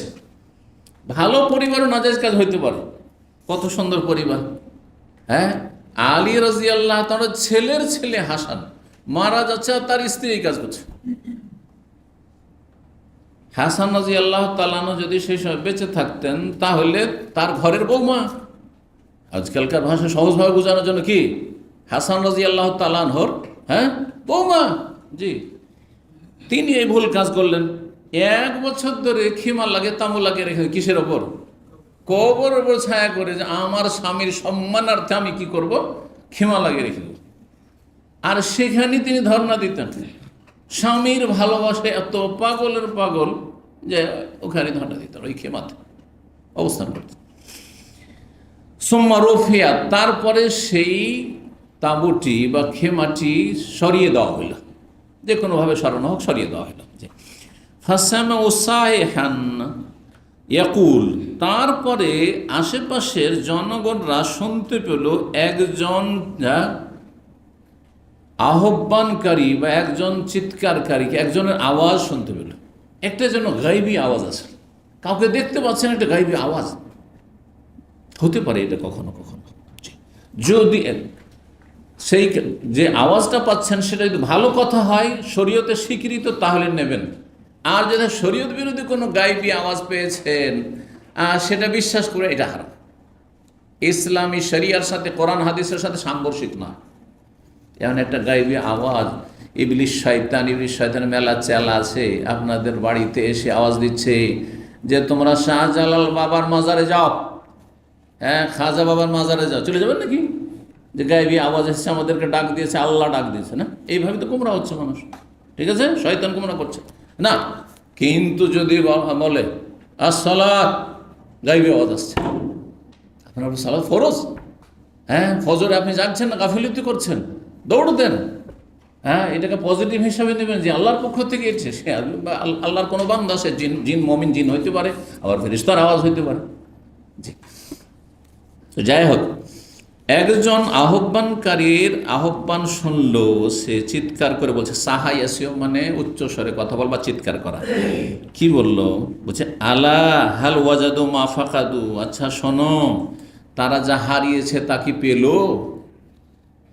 1 বছর ধরে যে তাঁবু লাগিয়ে রাখলো কবরের ওপর, আর খুব শোক করলো, আর সেখানে ধর্ণা দিল তার স্ত্রী তার ভালোবাসায়, তো যা হারিয়েছে মানে স্বামী হারা হয়েছে, স্বামীকে কি ঘুরিয়ে পেল?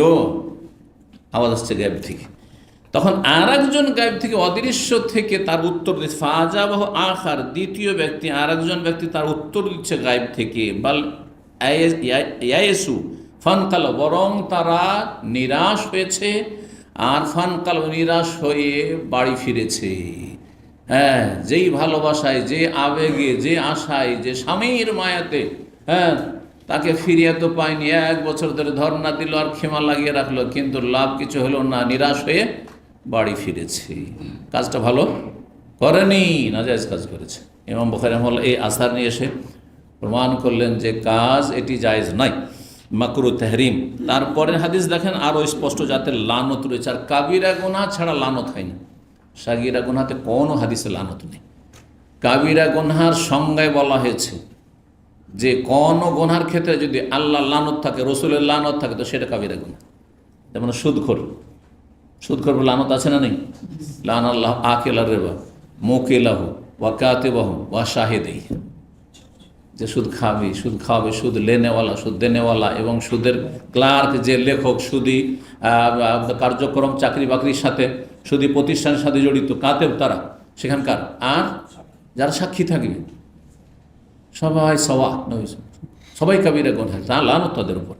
এইরকমই নবী সাল্লাল্লাহু আলাইহি ওয়াসাল্লাম লান আল্লাহু রাশি ওয়াল মুরতাশি, ঘুষখোর, যে ঘুষ দেয় ঘুষ নেয়, তাদের উপর আল্লাহ রসুলের কি রয়েছে? লানত রয়েছে, তাদের কাবিরা গুনাহ, ঘুষ খাওয়া, ঘুষ নেওয়া, ঘুষ দেওয়া। জি, এইরকমই। তো এখানেও হাদিস মায়েশা রাদিয়াল্লাহু তাআলা আনহা থেকে বর্ণিত, তিনি বলছেন লানা রাসূলুল্লাহ সাল্লাল্লাহু আলাইহি ওয়াসাল্লাম লানত করেছেন ইহুদীদের উপর এবং খ্রিস্টানদের উপর। কেন লানত করেছেন? তাদের নিশ্চয় কোনো অপরাধের জন্য, এমনি নয়। বহু অপরাধ রয়েছে কাফের মুশরিকদের এবং ইহুদি নাসারাদের। তার একটি বড় অপরাধ হচ্ছে তৌহিদ নষ্ট করা, এই শিরকের কারণ মাধ্যমগুলি সমাজে ছড়িয়ে দেওয়া। বড় শিরকের, বড় কুফরি একটি আল্লাহ ছাড়া অন্যের পূজার একটি মাধ্যম হচ্ছে এই কবর পাকা করা, কবরকে উঁচা করা, কবরকে সাজানো, কবরের উপর ঘর বাড়ি তৈরি করা আর গম্বুজ তৈরি করা। যদি পাকা কবরগুলি সাধারণ কবরে আমার আপনার বাপ দাদা এদের মতো কবর করে দেওয়া, তো কোনোদিন পূজা হবে না। কাঁচা কবরকে পূজা করবে, সিজদা করবে, অরুস লাগাবে? কেউ লাগাবে না। যখনই নাজায়েজ কাজ, হারাম কাজ হয়েছে, তখন এই কবর পূজা শুরু হয়েছে। তো লানত হয়েছে ইহুদি নাসারাদের উপর আল্লাহর। কেন? ইত্তাখাযু কুবুরা আম্বিয়াহি মাসজিদান, অন্য রিওয়ায়াতে মাসাজিদা, তারা তাদের নবীগণের কবরগুলিকে সেজদার স্থানে মসজিদে পরিণত করেছে। কাল মায়েশা বলছেন ওয়ালাউলা যালিকা, এই আশঙ্কা যদি না থাকতো, যে কি জানি নবী সাল্লাল্লাহু আলাইহি ওয়াসাল্লামের কবরের ওপর কেউ মসজিদ তৈরি না করে নাই আর সেখানে কেউ সিজদা করা না শুরু করে, যদি এই ভয় না থাকতো লা উবরেজা কবর, তাহলে তার কবরকে প্রকাশ্য কোনো জায়গাতে রাখা হইতো, মানে খোলা ময়দানে রাখা হইতো, নবী সাল্লাল্লাহু কবর সবাই সহজে জিয়ারত করতে পারতো। কিন্তু নবী সাল্লাল্লাহু আলাইহি ওয়াসাল্লামের হুজরায়, মায়েশার হুজরায় কেন দাফন করা হইলো? যাতে করে শিরকের রাস্তা সহজে না খুলে যায় আর ওর ওপর কোনো কিছু তৈরি করে না নেওয়া হয়। গায়রা আন্নি আকশা, মায়েশা বলছেন তবে আমি আশঙ্কা করছি আইয়ুত্তাখাজ মসজিদান, যে কোনোদিন যেন মসজিদ না তৈরি হয়ে যায়। হ্যাঁ, নবী সাল্লাল্লাহু আলাইহি ওয়াসাল্লামের কবরের জায়গা যেন সেজদার স্থানে পরিণত না হয়। আলহামদুলিল্লাহ হয়নি, কারণ অনেকে ভাবছেন যে এটা মসজিদের মধ্যে সামিল হয়েছে। না, ওই রুম ছিল, কক্ষ ছিল, কক্ষে আছে, হুজরায় আছে। কোনো একদিনের জন্য এই রুমের মধ্যে জামাত হয়নি, সালাত হয়নি। বোঝা গেছে? যদিও মসজিদের সাথে লাগিয়ে দেওয়া হয়েছে, যে লাগিয়ে দেওয়া হয়েছে সেটা উমাইয়া আমলে লাগানো হয়েছে, খলিফা রাশিদের যুগে লাগানো হয়নি। মসজিদ থেকে পৃথক ছিল, মসজিদ নবী থেকে জায়গাটি আলাদা ছিল, কক্ষ আলাদা ছিল। তারপরে অলিদের যুগে ৮০ হিজরির দিকে তখন মসজিদের সম্প্রসারণ সামনের দিকে তো করা হলো, এইদিকে যখন করা হলো বাম দিকে করতে গিয়ে তখন মসজিদ ওই সাইডও কিছু মসজিদ করে দিল। মনে হচ্ছে যে মসজিদের ভিতরে পড়ে গেছে, কিন্তু আসলে সেটা কক্ষ, শুরুতে ছিল একটি রুম মায়েশার, আর সেটা এখনও ওইভাবে আছে। জি, আল্লাহ রাব্বুল আলামিন যেন সমস্ত রকমের শিরক থেকে আমাদেরকে বাঁচিয়ে রাখুন। এই উম্মতের লোকেরাও যদি এই কাজগুলি করে ইহুদি নাসারা, তাদের উপর লানত হচ্ছে। সুতরাং যারা কবর পাকা করছে, কবরে সেজদা করছে, কবরে ওরস লাগাচ্ছে, কবরে মেলা করছে এবং কবর পূজা করছে আর কবরে খাসি মোরগ জবাই করছে, তাদের সকলের উপর লানত রয়েছে, কাবিরা গুনাহ এবং ঈমান ভঙ্গকারী গুনাহ, বড় শিরক। আল্লাহ হেফাজত করুন। এখানে আলোচনা শেষ করছি। ওয়া সাল্লাল্লাহু সাল্লাম আলা নবিয়িনা মুহাম্মদ ওয়া আলা আলিহি ওয়া সাহবিহি আজমাইন।